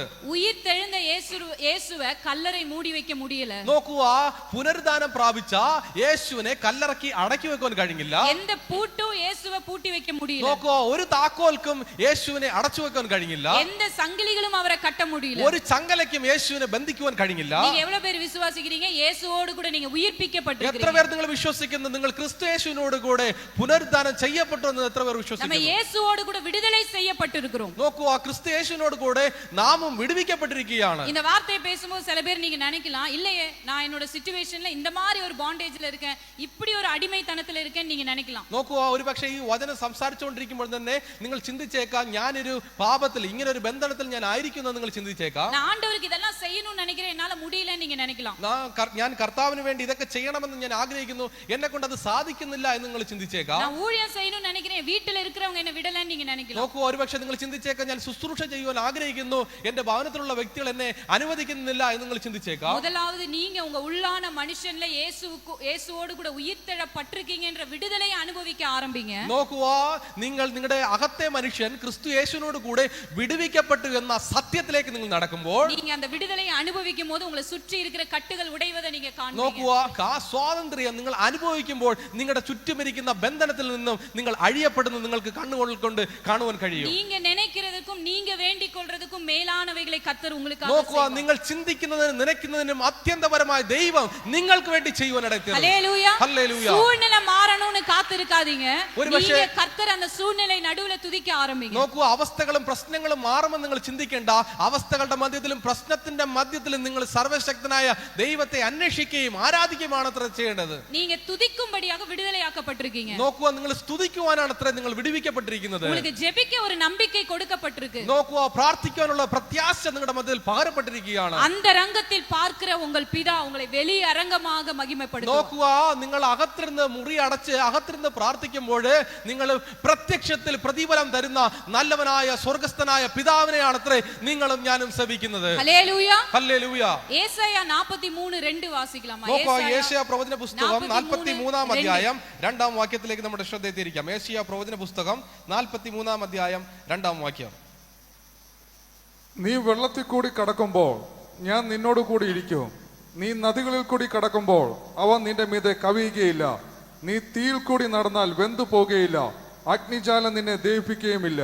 ഹല്ലേലൂയ. ഹല്ലേലൂയ. നീ തണ്ണീർகளை கடக்கும் போதும் நான் உன்னோடு இருப்பேன். നോക്കുക, നീ ജലത്തിൽ നടക്കുമ്പോൾ ഞാൻ നിന്നോടൊപ്പമുണ്ട്. നീ വെള്ളങ്ങളെ കടക്കുമ്പോൾ അവകൾ ഉന്മേൽ പുരളാது. നോക്കുക, നീ വെള്ളത്തിന്റെ മേൽ നടക്കുമ്പോൾ അത് നിന്റെ മേൽ വരികയില്ല. നീ അഗ്നി സൂളை വഴിയാ പോனாலும் അഗ്നി ജ്വാല ഉൻ പേരിൽ പറ്റാது. നോക്കുക, ഇവിടെ എന്താണ്? നീ തീയിൽ കൂടി നടന്നാൽ നീ വെന്തു പോവുകയില്ല. അതായത് തണ്ണീർ ഉനക്ക് വരാது, വെള്ളം ഉനക്ക് വരാது, അഗ്നി വരാதுன்றതില്ല വാക്കുതത്വം. നോക്കുക, ഇവിടെ വെള്ളത്തിൽ കൂടി നടക്കുന്നതിനെ കുറിച്ചോ തീയെ കുറിച്ചുള്ള വാക്കുകളല്ല നമ്മുടെ വാഗ്ദത്ത വചനങ്ങൾ. ഇതെല്ലാം ഉൻ ലൈഫിൽ വരാதுன்றது ആണ്ടവർ சொல்லல. ഇതൊക്കെ നമ്മുടെ ജീവിതത്തിൽ വരികയില്ലെന്നല്ല കർത്താവ് പറയുന്നത്. ഇതെല്ലാം വന്നാലും ഒന്നും ഉന്നെ മേൽക്കൊള്ളുவது இல்லைன்றதுதான் നോക്കുക, വെള്ളവും തീയും നിന്റെ ജീവിതത്തിലേക്ക് വന്നിരുന്നാലും ഇത് മുഴുവനും നിങ്ങളെ ദഹിപ്പിക്കുകയില്ലെന്നാണ് കർത്താവ് പറയുക. ஏசாயா 43:2 எழுதுறதுக்கு முன்னாடி ஏசாயா 43:1 பரிசுத்த ஆவியினால் எழுதப்பட்டிருக்கு. வாசிங்களேன். നോക്കുക, യേശയ്യ പ്രവചന പുസ്തകം 43:2 എഴുതുന്നതിന് മുമ്പ് തന്നെ അതിന് മുമ്പ് തൊട്ട് മുൻപുള്ള ഒരു വാക്യം നമുക്ക് അതിനെ കുറിച്ച് നോക്കാം. പരിശുദ്ധാത്മാവ് എന്ത് പറയുന്നത്? ഇപ്പോഴോ യാക്കോബേ, നിന്നെ സൃഷ്ടിച്ചവനും ഇസ്രായേലെ നിന്നെ നിർമ്മിച്ചവനുമായ യഹോവ ഇപ്രകാരം അരുളി ചെയ്യുന്നു, ഭയപ്പെടണ്ട, ഞാൻ നിന്നെ വീണ്ടെടുത്തിരിക്കുന്നു, ഞാൻ നിന്നെ പേർ ചൊല്ലി വിളിച്ചിരിക്കുന്നു, നീ എനിക്കുള്ളവൻ തന്നെ. ഹല്ലേലൂയ. ഹല്ലേലൂയ. ഞാൻ ഉന്നെ പെയർ ചൊല്ലി അழைத்திருக்கிறேன். ഞാൻ നിന്നെ പേർ വിളിച്ചിരിക്കുന്ന യഹോവയാകുന്നു. ഞാൻ നിന്നെ വീണ്ടെടുത്തിരിക്കുന്നു. നീ എന്നുടേവൻ. നീ എന്റേതാണ്. നീ തണ്ണീർகளை സന്ധിக்கிறதுக்கு മുன்னாடி, വെള്ളങ്ങളെ സന്ധിக்கிறதுக்கு മുன்னாடி, അഗ്നിയെ സന്ധിக்கிறதுக்கு മുன்னாடி നീ എന്നുടേവൻ. നോക്കുക, നീ വെള്ളത്തെ സന്ദർശിക്കുന്നതിന് മുൻപായിട്ട്, നീ നദികളെ സന്ദർശിക്കുന്നതിന് മുൻപായിട്ട്, നീ തീയിനെ സന്ദർശിക്കുന്നതിന് മുൻപായിട്ട് ഒരു കാര്യം മനസ്സിലാക്കോ, പ്രശ്നങ്ങൾക്ക് മുൻപേ ആമേൻ നിങ്ങൾ ദൈവത്തിനുള്ളവരാണ്. ഉലക മനുഷ്യൻ ഭയപ്പെടുற തണ്ണീർക്കും വെള്ളത്തിനും അഗ്നിക്കും ദേവ ജനങ്ങൾ ഭയപ്പെട വേണ്ടിയ നോക്കുക, ആവശ്യമില്ല. ലോകത്തുള്ള മനുഷ്യൻ ഭയപ്പെടുന്നത് എന്താണ്? വെള്ളത്തിന് അവൻ ഭയപ്പെടുന്നു, നദികളെ അവൻ ഭയപ്പെടുന്നു, തീയിനെ അവൻ ഭയപ്പെടുന്നു. അവൻ ലോക മനുഷ്യനാണ്. എന്നാൽ ദൈവത്തെ വിളിച്ചഴിക്കുന്ന തന്റെ ജനം ആമേൻ ഇത് മൂന്നിനെയും ഭയപ്പെടേണ്ടവരല്ല. ஏன்னா நான் தண்ணீர்ல நடக்கும்போது தனியா நடக்கல. നോക്കുക കാരണം എന്താണെന്ന് അറിയാമോ? ഞാൻ ജലത്തിന്റെ മേൽ നടക്കുമ്പോൾ ഞാൻ ഒറ്റയ്ക്കല്ല നടക്കുന്നത്. நான் வெள்ளங்களை கடக்கும்போது தனியா நடக்கல. ഞാൻ ജലത്തിന്റെ മേൽ നദിയുടെ മേൽ നടക്കുമ്പോൾ ഒറ്റയ്ക്കല്ല നടക്കുന്നത്. நான் அக்கினியில நடக்கும்போது தனியா நடக்கல. ഞാൻ തീയിൽ നടക്കുമ്പോൾ ഞാൻ ഒറ്റയ്ക്കല്ല നടക്കുന്നത്. ஒருவர் என்னோட சொந்தக்காரரா இருக்கிறார். നോക്കുക എനിക്ക് ഓഹരിയായവൻ എന്നോടൊപ്പം കൂടെ നടക്കുകയാണ്. நான் தண்ணீரை சந்திக்கிறதுக்கு முன்னாடி அக்கினியை சந்திக்கிறதுக்கு முன்னாடி அவர் சொல்றாரு நீ என்னுடையவன். നോക്കുക ഞാൻ ജലത്തെ സന്ദർശിക്കുന്നതിന് മുൻപായി നദികളെ സന്ദർശിക്കുന്നതിന് മുമ്പായി തീയെ സന്ദർശിക്കുന്നതിന് മുമ്പായി ഒന്നാം വാക്യത്തിൽ പറയാണ് എനിക്ക് നീ എന്റേതാണ്, നീ എന്റേത് മാത്രമാണെന്നാണ് സർവശക്തൻ പറയുന്നത്. Hallelujah hallelujah. സംഗീതക്കാരൻ ദാവീദ് சொல்றாரு நான் மரண இருளின் பள்ளத்தாக்கிலே நடந்தாலும் பொல்லாப்புக்கு பயப்படேன். നോക്കുക സങ്കീർത്തനകാരനായ ദാവീദ് പറയാണ് ഞാൻ കൂരിരുൾ താഴ്വരെ കൂടി നടന്നിരുന്നാലും എനിക്ക് ഒരു അനർത്ഥവും പറ്റുകയില്ല, കാരണം നീ എന്നോട് കൂടെ ഇരിക്കുന്നുവല്ലോ. ആമേൻ. ദേവൻ എന്നോട് ഇരിക്കുകയാർ. അങ്ങനെയാണെങ്കിൽ എല്ലാവരും പറഞ്ഞാട്ടെ ദൈവം എന്നോടൊപ്പം ഉണ്ട്. ഹല്ലേലൂയ. എவ்வளவு പേര് വിശ്വസിக்கிறீங்க ദേവൻ എന്നോട് ഇരിക്കുകയാർ? എത്ര പേർ വിശ്വസിക്കുകയാണ് ദൈവം എന്നോടൊപ്പം ഉണ്ട്? மலைகள் விலகினாலும் பர்வதங்கள் நிலை பெயர்ந்தாலும் கர்த்தருடைய கிருபை அவர் நம்மோடு செய்திருக்கிற സമാധാനത്തിൻ ഉടൻപടിക്കൈ വിലകുவது ഇല്ല. നോക്കുക കുന്നുകൾ മാറിപ്പോകാം, പർവ്വതങ്ങൾ ഓടിപ്പോകാം, എന്നാൽ സർവശക്തനായ ദൈവം എന്നോട് അരുൾ ചെയ്ത ഓരോ വാക്കുകളും അത് എന്റെ മേൽ നിവർത്തിയിരിക്കുമായിരിക്കും. ஏன்னா அவர் என்னோட கிரியையை பார்த்து என்ன நேசிக்கல. നോക്കുക എന്റെ പ്രവൃത്തി കണ്ട് ദൈവം എന്നെ സ്നേഹിച്ചതല്ല. நான் தாயின் கர்ப்பத்தில் உருவாகும் முன்னே அவர் என்னை தெரிந்து നോക്കൂ എന്റെ അമ്മയുടെ ഉദരത്തിൽ ഉരുവാകുന്നതിനു മുൻപേ അവൻ എന്നെ കണ്ടു, എന്നെ സ്നേഹിച്ച നല്ലവനായ കർത്താവാകുന്നു. என்னை சுற்றி இருக்கிறவங்க நான் செய்ததை வச்சு என்ன பாயிண்ட் அவுட் பண்ணலாம். നോക്കുക എന്റെ ചുറ്റുമുള്ള വ്യക്തികൾ എന്റെ പ്രവൃത്തിയെ കണ്ട് എന്നെ വിധിച്ചേക്കാം. ஆனா ஜனங்களுடைய கமெண்ட்ஸ் ஆண்டவர் பார்க்கிறது இல்ல. നോക്കുക ജനത്തിന്റെ വാക്കുകളല്ല കർത്താവ് നോക്കുന്നത്. ஏன்னா அவர்தான் என்னை உண்டாக்கினவர், அவர்தான் என்னை உருவாக்கினவர். നോക്കുക കാരണം എന്താണെന്ന് അറിയാമോ? അവൻ തന്നെ എന്നെ കണ്ടവനും അവൻ തന്നെ എന്നെ സൃഷ്ടിച്ചതുമായ നല്ലവനായ യഹോവയായ കർത്താവാകുന്നു. அவர் என்னை மீட்டு கொண்டவரா இருக்கிறார். നോക്കൂ അവൻ എന്നെ വീണ്ടെടുപ്പുകാരനാകുന്നു. எதை കൊടുത്ത് மீட்டெடுத்தார்னா தன்னோட சொந்த ரத்தத்தை சிந்தி என்னை மீட்டெடுத்தார். നോക്കൂ എന്ത് കൊടുത്ത് താൻ എന്നെ വീണ്ടെടുത്താന്ന് അറിയാമോ? തന്റെ രക്തം കൊടുത്ത് എന്നെ പാപത്തിൽ നിന്നും അടിമത്തത്തിൽ നിന്നും അവൻ വിലയ്ക്ക് വാങ്ങുവാനിടെ തീർന്നു. പേതുരു இப்படி எழுதுறாரு, அவர் കുറ്റമറ്റ മാസറ്റ പഴുതറ്റ ആട്ടുകുട്ടിയാണ്. നോക്കുക പത്രോസിന്റെ ലേഖനത്തിൽ പത്രോസ് പറയാണ് അവൻ കുറ്റമില്ലാത്ത നിഷ്കളങ്കനായ നിർദോഷിമായ ദൈവത്തിന്റെ കുഞ്ഞാടെന്നാണ് തിരുവെഴുത്ത് നമ്മെ പഠിപ്പിക്കുന്നത്. പൊന്നിനാലും വെള്ളിയിനാലും എന്നെ மீட்டெடுக்கல. നോക്കോ പൊന്നുകൊണ്ടും വെള്ളിയും കൊണ്ട് എന്നെ വീണ്ടെടുത്തിട്ടില്ല. ഭൂമിയിൽ இருக்கிற எதை வைத்தும் அவர் என்னை மீட்டெடுக்கல. ലോകത്തുള്ള സകല ഐശ്വര്യം കൊണ്ട് അവൻ എന്നെ വിലയ്ക്ക് വാങ്ങിച്ചതല്ല. ஒருவேளை என்ன பொன்னால வெள்ளியால அவர் மீட்டிருந்தா அந்த பொன்னும் வெள்ளியும் கொடுத்து என்ன திருப்பி எடுத்துக்கலாம். നോക്കോ സ്വർണം കൊണ്ടോ വെള്ളിയും കൊണ്ടോ ഒരുപക്ഷെ അവനെ വീണ്ടെടുത്തില്ലെങ്കിൽ വീണ്ടെടുത്തതല്ല. പൊന്നോ വെള്ളിയോ കൊടുത്ത് மீட்டிருந்தா അതേ പൊന്ന വെള്ളിയെ കൊടുത്ത് എന്നെ திரும்ப എടുത്തിരിக்கலாம். നോക്കുക ഒരുപക്ഷെ അത് പൊന്നും വെള്ളിയും കൊടുത്ത് എന്നെ വാങ്ങിച്ചതുപോലെ അവൻ വീണ്ടും അത് തിരിച്ചു കൊടുക്കുന്ന ഒരു സന്ദർഭം ഉണ്ടായേക്കാം. யாராலையும் வாங்க முடியாத ஒரு விலையை கொடுத்திருக்கிறார், தன்னையே கொடுத்து என்ன மீட்டு. നോക്കൂ ആരെ കൊണ്ട് വാങ്ങിക്കാൻ കഴിയാത്ത ഒരു വിഷയത്തെ കൊടുത്താണ് യേശു എന്നെ വിലയ്ക്ക് വാങ്ങിച്ചത്. അതൊന്നുമല്ല, തന്റെ രക്തം കൊടുത്ത് എന്നെ വീണ്ടും വിലയ്ക്ക് വാങ്ങിക്കുവാനിടയിൽ തീർന്നു. സിസ്റ്റർ ബാഗ് എന്ത് റേറ്റ് ആണ് സിസ്റ്റർ? ബാഗ് എന്ത് റേറ്റ്? ആ ബാഗിന്റെ ഭാരം എത്രയാണ്? വെയിറ്റ് എത്രയാണ്? എത്ര സിസ്റ്റർ? ഇല്ല റേറ്റ് 4000. ഇപ്പൊ ഞാൻ 2000 കൊടുത്താൽ നിങ്ങൾ ആ ബാഗ് എനിക്ക് തരൂല്ലേ? ഇപ്പൊ ഈ ബാഗിന്റെ റേറ്റ് എന്താ? 2000 ഇല്ല, 2000 കൊടുത്താൽ ആ ബാഗ് നമ്മൾ വാങ്ങാം. നമ്മുടെ വില എന്താണെങ്കിൽ ജീസസ് ക്രൈസ്റ്റ്. ഹല്ലേലൂയ. நீங்களும் நானும் எப்படி விலையேற பெற்றவர்கள் அப்படின்னு சொன்னா இயேசுதாங்க என்னோட விலை. നോക്കൂ എന്റെ വില എന്ന് പറയുന്നത് കർത്താവാകുന്നു. அதனாலதான் நான் சொல்றேன், அக்கினியோ வெள்ளமோ இல்ல தண்ணீரோ உங்களை வாங்க முடியாது. നോക്കുക ജലത്തിനോ നദിക്കോ തീക്കോ നിങ്ങളെ വിലയ്ക്ക് വാങ്ങുവാൻ കഴിയില്ല. എவ்வளவு பேர் விசுவாசிக்கிறீங்க என்னோட விலை இயேசு?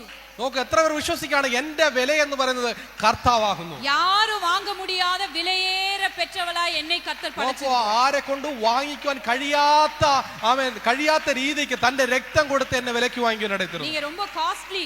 നോക്കൂ നിങ്ങൾ ഏറ്റവും വിലയേറപ്പെട്ട വ്യക്തികളാകുന്നു, വിലയുള്ളവരാണ്. சொல்லுங்களேன், நீங்க ரொம்ப காஸ்ட்லி. നിങ്ങൾ അടുത്തുള്ള വ്യക്തികളോട് പറയുകയാണ് നിങ്ങൾ വിലയുള്ളവരാണ്.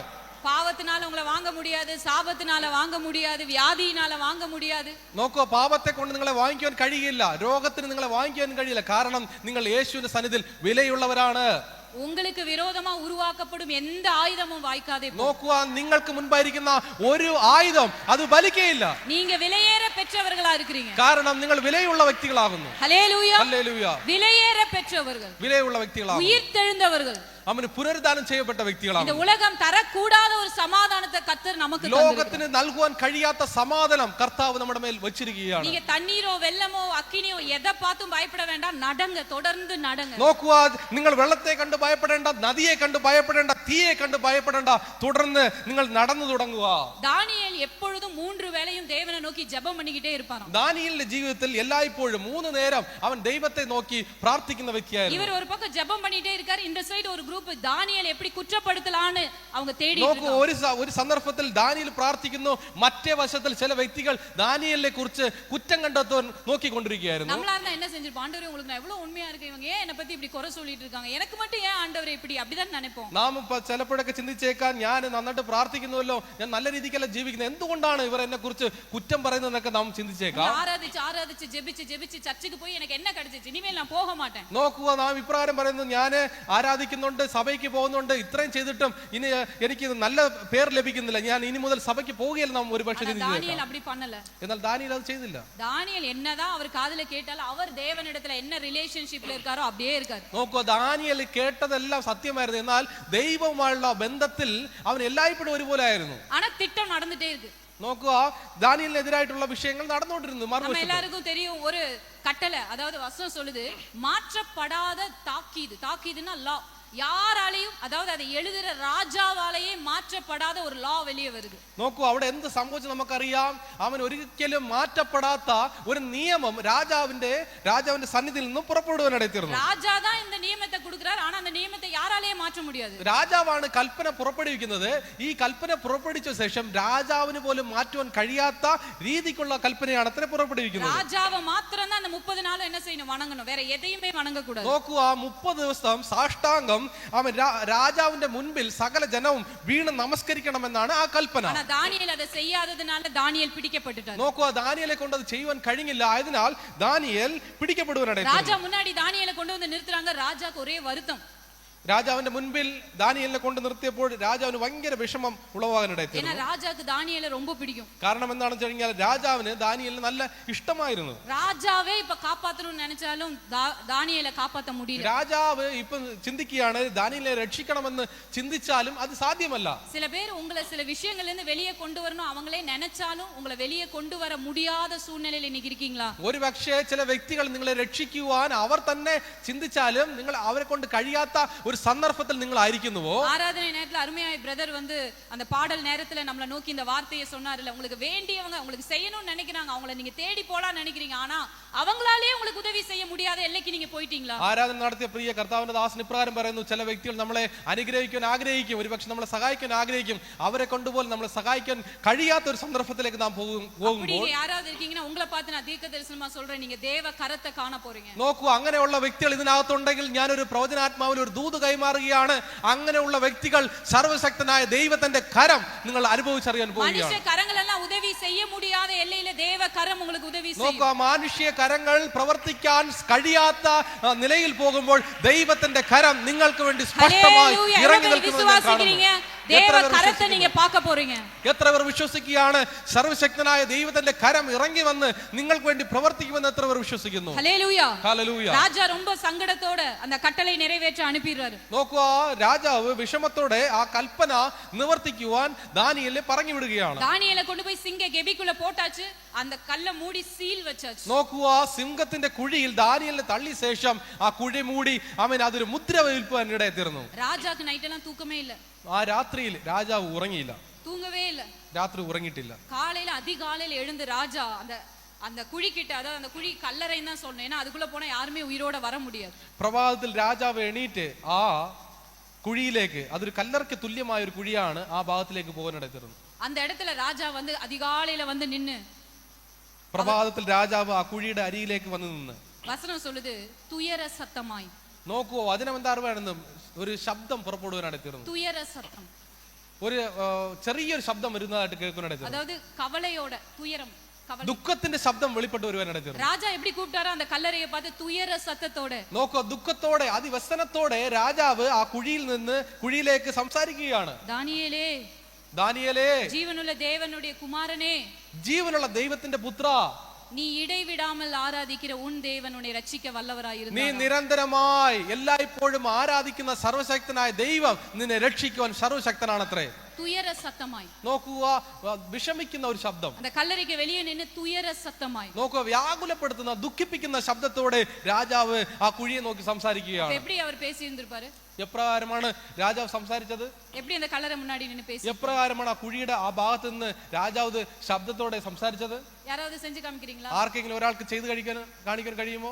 ராஜா எப்படி பேசி இருப்பார் கல்லறை? രാജാവ് എപ്രകാരമാണ് ആ കുഴിയിൽ നിന്ന് സംസാരിച്ചത്? துயர சத்தமா, ദുഃഖത്തോടെ വ്യസനത്തോടെ എപ്രകാരമാണ് സംസാരിച്ചത്? யார் செஞ்சு காமிக்கிறீங்க? ആർക്കാണ് ചെയ്യാൻ കഴിയുന്നത്?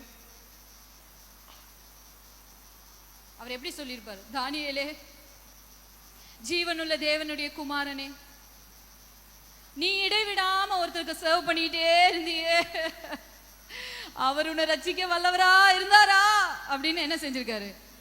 அழுதுட்டே கேட்கிறாரு. உடனே அவர் எதிர்பார்க்காத விதமா உள்ள, ராஜாவே நீர் வாழ்க, நான் இடைவிடாமல் ആരാധിக்கிறேன் എൻ ദേവൻ എന്നെ തപ്പുവിക്ക വല്ലവരാ இருந்தார். നോക്കുക, വളരെ വ്യസനത്തോടെ രാജാവ് കുഴിയെ നോക്കി സംസാരിച്ചപ്പോൾ രാജാവ് പ്രതീക്ഷിക്കാത്ത രീതിയിൽ ഒരു ശബ്ദം വരികയാണ്. രാജാവ് നീണാൽ വാഴട്ടെ, അവൻ ദൈവം എന്നെ വിടുവിച്ചു എന്നുള്ള ഒരു ശബ്ദം വെളിപ്പെടുവാൻ. ഉയർത്തെഴുന്ന സായല பார்த்த ஒரு மனுஷனே ராஜாவே கத்துவானா, ഉയർത്തെഴുതൽ അനുഭവിக்கிற நம்ம കല്ലറയ്ക്കുള്ള ഇருந்து കത്ത മാട്ടമാ?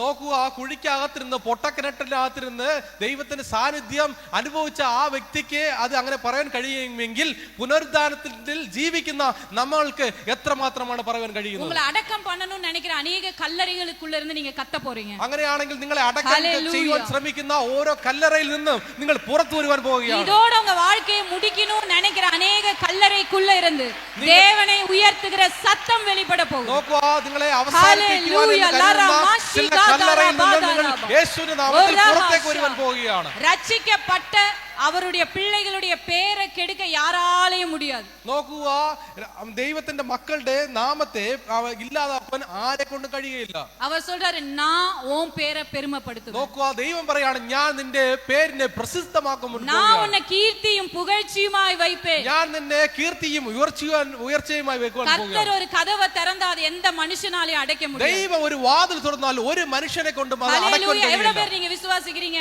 എത്ര വിശ്വസിക്കുന്നു? ഒരു കതവ് ഉங்களுக்காக இன்னைக்கு திறக்கிறார், அது எந்த மனுஷனாலும் அடைக்க முடியாது. യഹോവ നിങ്ങൾക്ക് വേണ്ടി ഒരു കതവിനെ ഇന്ന് തുറക്കുവാൻ പോകുന്നു. ഒരു മനുഷ്യനെ കൊണ്ട് അത് അടയ്ക്കുവാൻ കഴിയില്ല. മഹിമപ്പെടുത്തുறீங்களா? യേശുவை മഹിമപ്പെടുത്തുறீங்களா? എല്ലാവരും ദൈവത്തെ മഹത്വപ്പെടുത്തട്ടെ. ആത്മാവിൽ കർത്താവിനെ സ്തുതിച്ചാട്ടെ. കല്ലറയ്ക്കുള്ള இருந்த ஒரு சத்தம், கல்லறைக்குள்ள இருந்த ஒரு சத்தம், ஹல்லேலூயா ஹல்லேலூயா ஹல்லேலூயா ஹல்லேலூயா. கர்த்தர் கல்லறையை திறக்கணும்னு நினைச்சா திறப்பாரு. കർത്താവ് ഒരു കല്ലറ തുറക്കണമെന്ന് ചിന്തിച്ചാൽ അത് തുറന്നിരിക്കും. അത് രാജാവാലേ முடியாம இருக்கலாம். നോക്കുക, രാജാവിനെ കൊണ്ട് കഴിയാത്തൊരു വിഷയമായിരിക്കാം. நீங்க மலை போல பர்வதம் போல நம்பினதெல்லாம் உங்களை விட்டு விலகி போயிருக்கலாம். നോക്കുക, പർവ്വതത്തെ പോലെയുള്ള പ്രശ്നങ്ങളായിരിക്കാം, കുന്നുകളെ പോലെ ഉള്ള പ്രശ്നങ്ങളായിരിക്കാം. நீங்க சில மனுஷங்களை மலை மாதிரி பார்த்திருப்பீங்க. നോക്കുക, ചില മനുഷ്യരെ നിങ്ങൾ നോക്കി ഒരു മലയ്ക്ക് തുല്യമായിട്ട് നിങ്ങൾ സങ്കല്പിച്ചേക്കാം. இவங்க என்னோட மலை, இவங்கள தான் நான் நம்பி இருக்கேன் அப்படி നോക്കുക, நீங்க நினைக்கலாம். ഇദ്ദേഹം എന്റെ ഒരു മലയ്ക്ക് തുല്യമായ വ്യക്തിയാണ്, ഈ വ്യക്തിയിലാണ് ഞാൻ എന്റെ ആശ്രയം വെക്കുന്നു എന്ന് നിങ്ങൾ ചിന്തിച്ചേക്കാം. இவங்க தான் என்னோட பர்வதம், என்ன எவ்வளவு நாளா இப்படிதான் இவங்க தான் ப்ளஸ் பண்ணிருக்காங்க அப்படி நீங்க நம்பிட்டு இருக்கலாம். നോക്കുക, ഒരു പക്ഷേ ഒരു മനുഷ്യനെ നോക്കി നാം പറയുന്നു, ഇദ്ദേഹം എന്റെ പർവ്വതമാണ്, എനിക്കുള്ള ആശ്രയം ഇദ്ദേഹത്തിൽ നിന്നാണ് വരുന്നു എന്ന് നിങ്ങൾ ചിന്തിച്ചേക്കാം. எனக்கு என்ன ஆனா இவங்க பாத்துக்குவாங்க, இவங்க பணம் கொடுத்துருவாங்க, இவங்க பாத்துக்குவாங்க அப்படி நீங்க நினைச்சிட்டு ഒരു പക്ഷേ നിങ്ങൾ ചിന്തിച്ചേക്കാം, എനിക്ക് എന്ത് സംഭവിച്ചിരുന്നാലും എനിക്ക് വേണ്ടി ഈ വ്യക്തി പ്രവർത്തിക്കുമെന്ന് നിങ്ങൾ ചിന്തിച്ചേക്കാം. ரட்சிக்கப்பட்ட தேவ ஜனங்கள் எவ்வளவு பேர் விசுவாசிக்கிறீங்க? மலைகள் விலகி இருக்கலாம், பர்வதங்கள் விலகி இருக்கலாம், ஆனா அவருடைய கிருபை உங்களை விட்டு விலகாது. നോക്കുക, വീണ്ടും ജനനം പ്രാപിച്ച രക്ഷിക്കപ്പെട്ട ദൈവജനം എത്ര പേർ വിശ്വസിക്കുന്നു?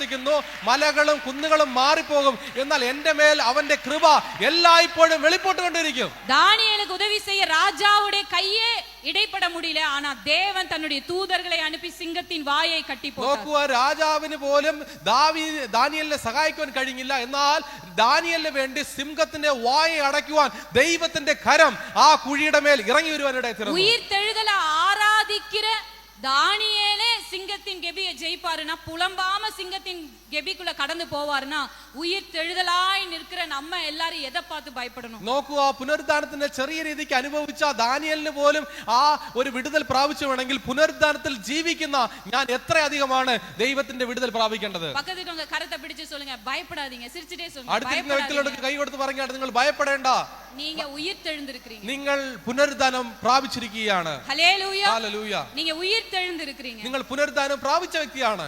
ஒரு முக்கியமான வசனத்தை உங்களோட நான் பேச நினைக்கிறேன். ரோமர் புத்தகத்தின் 8ஆம் அதிகாரத்தின் முதல் வசனம். റോമാലേഖനം 8ആം അധ്യായം അതിന്റെ 1ആം വാക്യം. உங்களோட அண்டர்ஸ்டாண்டிங் எல்லாத்தையும் சேஞ்ச் பண்ற ஒரு சத்திய வார்த்தை இந்த வேளையில நம்ம கேட்கலாமா? അതുകൊണ്ട് ഇപ്പോൾ ക്രിസ്തുയേശുവിലുള്ളവർക്ക് ഒരു ശിക്ഷാവിധിയുമില്ല. வாசிக்கலாம், தொடர்ந்து வாசிக்கலாம். ജീവന്റെ ആത്മാവിന്റെ പ്രമാണം എനിക്ക് പാപത്തിന്റെയും മരണത്തിന്റെയും പ്രമാണത്തിൽ നിന്ന് ക്രിസ്തുയേശുവിൽ സ്വാതന്ത്ര്യം വരുത്തിയിരിക്കുന്നു. தமிழ்ல எப்படி வாசிக்கிறோம்? ஆனபடியால் கிறிஸ்து இயேசுவுக்கு உட்பட்டவர்களாய் இருந்து மாம்சத்தின்படி நடவாமல் ஆவியின்படி நடக்கிறவர்களுக்கு ஆக்கினை தீர்ப்பு இல்லை. மலையாளத்துல இன்னொரு தடவை வாசிக்கலாமா? There is a translation difference in Malayalam. മലയാളത്തിൽ ട്രാൻസ്ലേഷൻ ഡിഫറൻറ്റ് ഉണ്ട്. തമിഴ് ആനപടിനാൽ ക്രിസ്തു യേശുക്കൾ ഉட்பட்டവരായിരുന്നത് മാമിസത്തിന് പടി നടവാമലും ആവിൻ പടി നടക്കുന്നവർക്ക് ആക്കിനി തീർപ്പില്ല. അതെന്ന് വെച്ച് കഴിഞ്ഞാൽ മലയാളത്തിൽ എൻ്റെ കറക്റ്റ് ട്രാൻസ്ലേഷൻ അല്ല. ശരിക്കും പറയാൻ കഴിയില്ല. അതുകൊണ്ട് ഇപ്പോൾ ക്രിസ്തു യേശുവിലുള്ളവർക്ക് ഒരു ശിക്ഷാവിധിയില്ല. ശരിക്കുമുള്ള ട്രാൻസ്ലേഷനിൽ ആത്മാവിൽ നടക്കുന്ന വ്യക്തികൾക്ക് ശിക്ഷാവിധി ഇല്ലെന്നാണ്. ஹல்லேலூயா.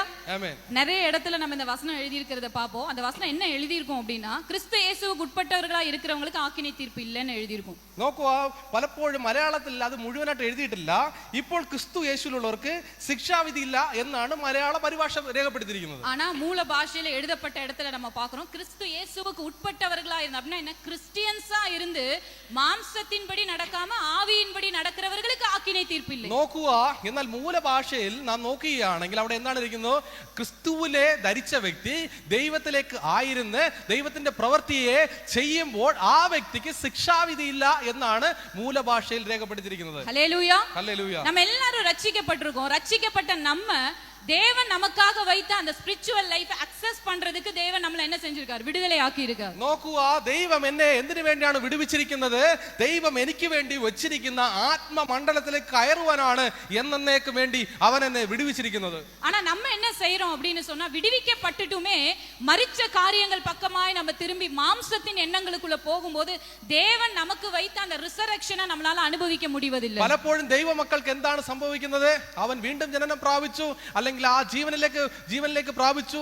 ആ ജീവനെ വിട്ട് ദൈവത്തിൽ നിന്ന് അകന്നു പോകുമ്പോഴാണ് അവൻ ജീവനിലേക്ക് നടക്കുവാൻ കഴിയാതെ ശിക്ഷാവിധിയിലേക്ക് പോകുന്നത്. നമുക്ക് സംബന്ധം ഇല്ലാത്ത കാര്യത്തോട് நம்ம போய் ഇടപെട്ടിട്ട് இருக்கோம். നോക്കുക, പലപ്പോഴും എനിക്ക് ഒരു ലാഭവുമില്ലാത്ത ഒരു ബന്ധവുമില്ലാത്ത ചില വിഷയങ്ങളിലേക്ക് എന്റെ ജീവിതത്തെ ഞാൻ കൊണ്ടുപോവുകയാണ്. சில நேரத்துல நம்ம யோசிச்சிருக்கோம்ல, நம்ம ரட்சிக்கப்பட்டிருக்கோம், சர்ச்சுக்கு போறோம், எல்லாம் கரெக்டா போறோம், ஆனா ஏன் இந்த பிரச்சனை, ஏன் இந்த மாதிரி நடக்குது அப்படின்னு யோசிச்சிருக்கீங்களா? ഒരുപക്ഷെ നിങ്ങൾ ചിന്തിച്ചേക്കാം, ഞാൻ രക്ഷിക്കപ്പെട്ട വീണ്ടും ജനനം പ്രാപിച്ച ഒരു വ്യക്തിയാണ്, ഞാൻ സഭയിൽ പോകുന്ന വ്യക്തിയാണ്, എന്നാൽ എന്റെ ജീവിതത്തിൽ നിന്ന് പ്രശ്നങ്ങൾ മാറുന്നില്ല എന്ന് ഒരുപക്ഷെ നിങ്ങൾ ചിന്തിച്ചേക്കാം. நம்ம கிறிஸ்டியானிட்டில अनेक பிரிவுகள், டினாமினேஷன்ஸ் எவ்வளவோ நம்ம பார்க்கிறோம். നോക്കുക, നമ്മുടെ ക്രിസ്ത്യാനിത്യത്തിൽ തന്നെ അനേക സംഘടനകൾ, സഭകൾ നമ്മുടെ മധ്യത്തിൽ ഉണ്ടുവല്ലോ. ஆனா எந்த டினாமினேஷனையும் இயேசு சிருஷ்டிக்கல. നോക്കുക, ഒരു സംഘടനയും ഒരു സഭയും യേശു നിർമ്മിച്ചതല്ല, സൃഷ്ടിച്ചതല്ല. இயேசுவை விசுவாசிக்கிறவர்களுக்குள்ள இத்தனை பிரிவுகள் கிடையாது. നോക്കുക, ക്രിസ്തയേശുവിൽ വിശ്വസിക്കുന്ന ഒരു വ്യക്തിക്കും ഇത്രയും വ്യത്യാസങ്ങളില്ല. ஆனா ரெண்டே பிரிவு இருக்கு. എന്നാൽ രണ്ട് വ്യത്യസ്തമായ വിഷയങ്ങളുണ്ട്. கிறிஸ்டியன்ஸ் கிட்ட ரெண்டு பிரிவு இருக்கு. നോക്കുക, ക്രിസ്ത്യാനികളുടെ മധ്യത്തിൽ രണ്ട്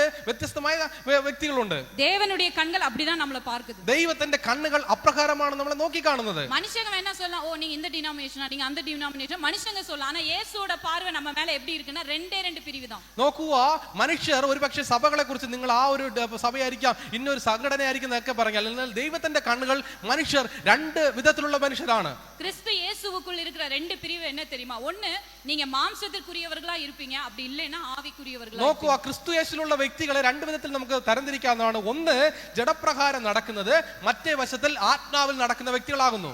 ஹல்லேலூயா. ഹല്ലേലൂയ. நம்ம ரட்சிக்கப்பட்டு இன்னைக்கு எந்த வழியில நடக்கிறோமோ அந்த வழிக்குரிய பலனை தான் நம்ம அனுபவிக்கிறோம். നോക്കുക, ഞാൻ വീണ്ടും ജനനം പ്രാപിച്ച് ഏത് വഴി തിരഞ്ഞെടുത്തു ആ വഴിയുടെ ആമേൻ ആ ഒരു പ്രതിഫലമാണ് ഞാൻ അനുഭവിക്കുന്നത്. அதனால தான் கொலோசியர் 3ஆம் அதிகாரத்துல 1 2 3 வசனங்கள், ரெண்டு வசனங்கள் வாசிங்களா? கொலோசியர் 3 1 2 வாசிங்களா? കൊലോസ്യ ലേഖനം 3-ാം അധ്യായം അതിന്റെ 1, 2, 3 വാക്യങ്ങൾ വായിച്ചാട്ടെ. ആകയാൽ നിങ്ങൾ ക്രിസ്തുവിനോട് കൂടെ ഉയർത്തെഴുന്നേറ്റിരിക്കുന്നെങ്കിൽ ക്രിസ്തു ദൈവത്തിന്റെ വലതുഭാഗത്തിരിക്കുന്ന ഇടമായ ഉയരത്തിലുള്ളത് അന്വേഷിപ്പീൻ. ഭൂമിയിലുള്ളതല്ല, ഉയരത്തിലുള്ളത് തന്നെ ചിന്തിപ്പീൻ. നിങ്ങൾ മരിച്ച് നിങ്ങളുടെ ജീവൻ ക്രിസ്തുവിനോട് കൂടെ ദൈവത്തിൽ മറിഞ്ഞിരിക്കുന്നു. ஹல்லேலூயா. ഹല്ലേലൂയ. எவ்வளவு அழகா அந்த வார்த்தை சொல்லுது பாத்தீங்களா? இயேசுவோட கூட உயிர் தெழுந்திருக்கிறீங்களா அப்படின்னா യേശു ഇപ്പൊ എங்க இருக்காரോ അങ്ക இருக்கிறத நீங்க தேடுங்க. നോക്കൂ, ആ വാക്യം എത്ര മനോഹരമാണ് എഴുതിയിരിക്കുന്നത്. നിങ്ങൾ യേശുവിനോട് കൂടെ ജനനം പ്രാപിച്ച് ഉയർത്തെഴുന്നേറ്റ് ഉണ്ടെങ്കിൽ തീർച്ചയായിട്ടും അവനോട് കൂടെ ഉയരത്തിലാണ് നാം വാസം ചെയ്യുന്നത്. പരിശുദ്ധ ആവിയാനവർ നമ്മളെ பார்த்து சொல்ற தேடு. നോക്കുക, പരിശുദ്ധാത്മാ നമ്മളെ കുറിച്ച് സംസാരിക്കുന്നത്. നീ അന്വേഷിക്കുക, தேடு. നോക്കുക, അന്വേഷിക്കുക. എത്ര പേർ തേടുறீங்க? എത്ര പേരാണ് അന്വേഷിക്കുന്നത്? ഹല്ലേലൂയ, സ്തോത്രം, ആമേൻ. അല്ല, തേടുங்க. നോക്കൂ, ഹല്ലേലൂയ സ്തോത്രം പറയുന്നത് മാത്രമല്ല, അന്വേഷിക്കുക. ക്രിസ്തു ദേവനുடைய വലതു പാർശ്വത്തിൽ ഉட்கார்ந்திருக்கிற இடത്തിൽ உள்ளவைகளை தேடுங்க. നോക്കുക, എന്താണ് അന്വേഷിക്കേണ്ടത്? ക്രിസ്തു യേശു പിതാവാം ദൈവത്തിന്റെ വലതുഭാഗത്തിൽ ആയിരിക്കുന്നത് പോലെ ഉയരത്തുള്ളത് അന്വേഷിപ്പിൻ എന്നാണ് തിരുവചനം നമ്മെ പഠിപ്പിക്കുന്നത്. റൈറ്റ് ഹാൻഡ് அப்படினா என்ன അർത്ഥம்னா പവർ, അതോറിറ്റി, ഹോണർ. നോക്കുക, വലതുവശം എന്ന് പറയുന്നത് ശക്തിയും അതുപോലെ തന്നെ ബഹുമാനമെന്ന് നമുക്ക് കാണാൻ കഴിയുന്നു. വചനം சொல்லுது ക്രിസ്തുവിൻ വലതു പാർശ്വത്തിൽ ഉള്ളവൈകളെ തേടുங்கள். നോക്കുക, വചനം പറയുന്നത് ക്രിസ്തുവിന്റെ വലതുഭാഗത്തുള്ളത് അന്വേഷിപ്പിൻ. അതിന്റെ അർത്ഥം ശക്തിയും ബഹുമാനവും മഹത്വത്തെ കുറിച്ച് നിങ്ങൾ അന്വേഷിക്കേണ്ടതാണ്. രക്ഷിക്കപ്പെട്ട ഓരോ ജനങ്ങളുമേ തേടുகிறவர்களாய் இருக்கணும். വീണ്ടും ജനനം പ്രാപിച്ച ഓരോ വ്യക്തികളും അന്വേഷിക്കുന്ന വ്യക്തികളാകണം. എന്തിനു വേണ്ടി അന്വേഷിക്കണം? ശക്തി, ബലം, മഹത്വം അന്വേഷിക്കുന്ന വ്യക്തികളാകണം. വചനം சொல்லுது, യേശു சொல்றாரு, கேளுங்கள் அப்பொழுது உங்களுக்கு വചനം கொடுக்கப்படும். പറയാണ്, അന്വേഷിക്കുവിൻ അപ്പോൾ നിങ്ങൾ കണ്ടെത്തും. தட்டுங்கள் அப்பொழுது உங்களுக்கு திறக்கப்படும். മുട്ടുവിൻ എന്നാൽ നിങ്ങൾക്ക് വേണ്ടി തുറക്കും. தேடுங்கள் அப்பொழுது கண்டடைவீர்கள். നോക്കുക, അന്വേഷിപ്പിൻ അപ്പോൾ നിങ്ങൾ കണ്ടെത്തും. நீங்க என்ன கேக்குறீங்களோ കേൾക്കുമ്പോൾ நீங்க കേൾക്കുന്നത് ആണ്ടവർ തരുവാർ. നോക്കുക, നിങ്ങൾ എന്ത് ചോദിക്കുന്നുവോ കേൾക്കുമ്പോൾ നിങ്ങൾക്ക് അത് വേണ്ടി കർത്താവ് നൽകും. எதை கேக்குறீங்களோ அது ஆண்டவர் தருவார். എന്ത് നിങ്ങൾ ചോദിക്കുന്നുവോ അത് നിങ്ങൾക്ക് ദൈവം നൽകും. நீங்க தட்டும்போது எதை தட்டுறீங்களோ அது உங்களுக்காக திறக்கும். നോക്കുക, നിങ്ങൾ മുട്ടുമ്പോൾ എന്ത് നിങ്ങൾ മുട്ടുന്നുവോ അത് നിങ്ങൾക്ക് വേണ്ടി തുറന്നു നൽകും. ஆனா நீங்க தேடும்போது, എന്നാൽ നിങ്ങൾ അന്വേഷിക്കുമ്പോൾ, நீங்க அறியாததும் உங்களுக்கு எட்டாததுமான பெரிய காரியங்களை கர்த்தர் உங்களுக்கு அறிவிப்பார். നോക്കുക, നിങ്ങൾ ചിന്തിക്കുന്നതിനും നനയ്ക്കുന്നതിനും അത്യന്തപരമായി നിങ്ങൾക്ക് വേണ്ടി ദൈവം തുറന്നു നൽകുവാനാണ്. ஹல்லேலூயா. இருக்கிற எவ்வளவு பேர் தேடுறவங்களா இருக்கீங்க? ഉയിർപ്പിക്കപ്പെട്ടവங்க ദേവனுக்கு അടുത്തത് തേടുறவங்களா இருக்கணும். ഇന്ന് എത്ര പേരാണ് അന്വേഷിക്കുന്ന വ്യക്തികളാകുന്നു? വീണ്ടും ജനനം പ്രാപിച്ച പുനരുദ്ധാനം ചെയ്ത ഒരു വ്യക്തി അന്വേഷിക്കുന്ന വ്യക്തിയായിരിക്കണം. நாளைக்கு இட்லி சுடலாமா, தோசை சுடலாமா? നോക്കുക, എന്തിനാ இட்லி சுடுறதா, தோசை சுடுறதா? ഇഡലിയാണോ நாளைக்கு என்ன சாப்பாடு ഉണ്ടാക്കേണ്ടത്, செய்யறது? ദോശയാണോ ഉണ്ടാക്കേണ്ടത്? பெண்களுக்கு எப்பவுமே ஒரு எண்ணம், நைட்டு படுக்குமோ ஒன்று தேடிட்டே நாளைக்கு எந்த சமையலா செய்யண்டு, எந்த கறியா வைக்கண்டு. நம்மளுடைய தேடல், காலையில எந்திரிச்சது என்ன இருக்கு, என்ன செய்யலாம், யார் நம்மளை பத்தி என்ன பேசுனாங்க, நம்மளோட சிந்தையில என்ன செஞ்சுட்டே இருப்போம், தேடிக்கிட்டே இருப்போம். ஆண்டவர் சொல்றாரு, நீங்க என்ன தேடணும்? தேவனுடையவைகளை தேடணும். எப்போ நம்ம லோனை கட்டி முடிக்கிறது, எப்போ நம்ம இந்த பணத்தை சேர்க்கிறேன், பிள்ளைக்கு நான் ஒரு நல்ல விஷயத்தை சேர்த்து, நம்ம தேடல் எல்லாம் இந்த பூமிக்குரியதா இருக்கு. ஆண்டவர் சொல்றார், முதலாவது தேவனுடைய ராஜ்யத்தையும் அவருடைய நீதியையும் தேடுங்கள். മുൻപേ അവന്റെ രാജ്യത്തെ നീതിയും നിങ്ങൾ അന്വേഷിപ്പീൻ. அதாவது வசனம் இப்படி சொல்லல, தேவ ராஜ்யத்தை நீதி தேடுங்கப்பா அப்படி சொல்லல, முதலாவது தேடுங்கள். ദൈവരാജ്യം അന്വേഷിക്കുക എന്നല്ല വചനം പറയുന്നത്. ആദ്യം മുൻപേ അവന്റെ രാജ്യവും നീതിയും അന്വേഷിപ്പനുമെന്നാണ് തിരുവചനം നമ്മെ ഇവിടെ. காலையில நான் உங்களோட பேசினேன் இல்லையா, priority, நீங்க எதுக்கு முக்கியத்துவம் கொடுக்கறீங்கன்றத வச்சு தான் உங்களோட லைஃப் இருக்கும். നോക്കുക, ഞാൻ രാവിലെ നിങ്ങളുടെ മധ്യത്തിൽ സംസാരിച്ചല്ലോ, ഏത് വിഷയത്തിന് നിങ്ങൾ പ്രാധാന്യം നൽകുന്നുവോ അതിനെ സംബന്ധിച്ചായിരിക്കും നിങ്ങളുടെ ജീവിതമായിരിക്കുന്നത്. முதலாவது தேவனுடைய ராஜ்யத்தையும் அவருடைய நீதியையும் தேடுங்கள், இவைகள் எல்லாம் உங்களுக்கு கூட கொடுக்கப்படும். മുൻപേ അവന്റെ രാജ്യവും നീതിയും അന്വേഷിപ്പീൻ, അപ്പോൾ ഇത് മുഴുവനും നിങ്ങളെ പിന്തുടർന്നു വരും. அததான் பவுல் சொல்றாரு, பிலிப்பியர் புத்தகத்தின் 4ஆம் அதிகாரத்தை நம்ம எடுத்துக்கலாமா? பிலிப்பியர், അതാണ് പൗലോസ് അപ്പോസ്തലൻ പറയുന്നത്. ഫിലിപ്പിയ ലേഖനം 4-ാം അധ്യായത്തിലേക്ക് നമ്മുടെ ശ്രദ്ധ തിരിക്കാം. 4ആം വചനത്തിലിருந்து 8ആം വചനം വരെയും, 4-ാം വാക്യം മുതൽ 8-ാം വാക്യം വരെ ഒരാൾക്ക് ശബ്ദമുയർത്തി വായിക്കുന്നതാണ്. കർത്താവിൽ എപ്പോഴും സന്തോഷിപ്പിൻ എന്ന് ഞാൻ പിന്നെയും പറയുന്നു. നിങ്ങളുടെ സൗമ്യത സകല മനുഷ്യരും അറിയട്ടെ. കർത്താവ് വരുവാൻ അടുത്തിരിക്കുന്നു. ഒന്നിനെക്കുറിച്ചും വിചാരപ്പെടരുത്. എല്ലാറ്റിലും പ്രാർത്ഥനയായാലും അപേക്ഷയായാലും നിങ്ങളുടെ ആവശ്യങ്ങൾ സ്തോത്രത്തോടു കൂടെ ദൈവത്തോട് അറിയിക്കുക അത്രേ വേണ്ടത്. എന്നാൽ സകല ബുദ്ധിയെയും കവിയുന്ന ദൈവ സമാധാനം നിങ്ങളുടെ ഹൃദയങ്ങളെയും നിലവുകളെയും ക്രിസ്തു യേശുവിൽ കാക്കും. അടുത്ത വചനം, ഒടുവിൽ സഹോദരന്മാരെ, സത്യമായതൊക്കെയും ഘനമായതൊക്കെയും നീതിയായതൊക്കെയും നിർമ്മലമായതൊക്കെയും രമ്യമായതൊക്കെയും സൽകീർത്തിയായതൊക്കെയും സൽഗുണമോ പുകഴ്ചയോ അതൊക്കെയും ചിന്തിച്ചു കൊള്ളുവീൻ. அதையே சிந்தித்து கொண்டிருங்கள், அதையே தேடுங்க, அதையே நீங்க நினைச்சிட்டு இருங்க. சோ ரட்சிப்பின் வாழ்க்கைன்றது ரட்சிக்கப்பட்டதோட முடியல, சில விஷயங்களை சிந்திக்கும்படியா தேவன் நம்மளை ரட்சித்திருக்கிறார். വീണ്ടും ജനനം പ്രാപിച്ചത് നിമിത്തം അത് മാത്രമല്ല നാം ചിന്തിക്കപ്പെടുവാൻ വിളിക്കപ്പെട്ടത്, മറ്റത് ചിലത് കൂടെ ചിന്തിക്കുവാനാണ് അത്ര ദൈവം നമ്മെ വിളിച്ചത്. Hallelujah, hallelujah. കടൈസിയ സഹോദരരെ, ഉണ്മയുള്ളവകൾ എവൈകളോ ഒഴുക്കമുള്ളവകൾ എവൈകളോ. ഒടുവിൽ സഹോദരന്മാരെ, സത്യമായത് ഒക്കെയും ഘനമായത് ഒക്കെയും നീതിയായത് ഒക്കെയും എന്നാണ് തിരുവെഴുത്ത് പറയുന്നത്. ഇത് എല്ലാத்தையும் நம்ம என்ன செஞ்சிட்டே இருக்கணுமா? ഇത് മുഴുവനും നാം എന്താണ് ചെയ്തുകൊണ്ടിരിക്കേണ്ടത്? என்ன செய்யணுமா? சோ நம்ம உயிர்ப்பிக்கப்பட்டிருக்கிறது, ரட்சிக்கப்பட்டிருக்கிறது ஒரு நாள்ல முடிஞ்ச விஷயம் இல்ல, ஒவ்வொரு நாளும் நம்ம வாழ்க்கையில நடக்க வேண்டிய ஒரு പ്രോസസ്. നോക്കൂ, ആ രക്ഷ എന്ന് പറയുന്നത് ഒരു ദിവസം കൊണ്ട് അവസാനിക്കുന്ന ഒരു വിഷയമല്ല. രക്ഷ എന്ന് പറയുന്നത് അനുദിനവും സംഭവിക്കേണ്ട ഒരു വിഷയമാകുന്നു. Hallelujah, hallelujah. ചിന്തിച്ചു കൊണ്ടിരുങ്ങൾ, എപ്പോഴും ചിന്തിച്ചു കൊണ്ടിരിക്കുക. അടുത്ത വചനം വാസിക്കലാമാ? അടുത്ത വാക്യം ഒന്ന് വായിച്ചാട്ടെ. എന്നോട് പഠിച്ചും ഗ്രഹിച്ചും കേട്ടും കണ്ടുമുള്ളത് പ്രവർത്തിപ്പേൻ, എന്നാൽ സമാധാനത്തിന്റെ ദൈവം നിങ്ങളോട് കൂടെ ഇരിക്കും. Hallelujah, hallelujah. சமாதானத்தின் தேவன் உங்க கூட இருப்பாரு. எப்போனா நீங்க என்கிட்ட என்ன கற்றுக்கொண்டு இருக்கீங்க, என்ன பெற்றுக்கொண்டு இருக்கீங்க, எதை கேட்டீங்க, எதை பார்த்தீங்க, இதையே நீங்க என்ன பண்ணுங்க சொல்லுங்க. என்ன செஞ்சுட்டே இருக்கணுமா? நம்ம செய்து கொண்டே இருக்கிறவங்களா இருக்கணுமா? சிந்தித்து கொண்டே இருக்கிறவங்களா? നോക്കുക, സമാധാനത്തിന്റെ ദൈവം നിങ്ങളോടൊപ്പം ഉണ്ടായിരിക്കും. എപ്പോഴാണ് ഉണ്ടായിരിക്കുന്നത്? കർത്താവ് പഠിപ്പിച്ചതും ഗ്രഹിച്ചതും കേട്ടതും ഒക്കെയും നിങ്ങൾ ചിന്തിച്ചു കൊണ്ടിരിക്കുമ്പോൾ ദൈവം നിങ്ങളോടൊപ്പം ഉണ്ടായിരിക്കും. ഹല്ലേലൂയ. ഹല്ലേലൂയ. நீங்க சிந்தித்து கொண்டே இருக்கும்போது நீங்க நடக்கிற வழி உங்களுக்கு ஒரு கடினமான வழியா இருக்கலாம்.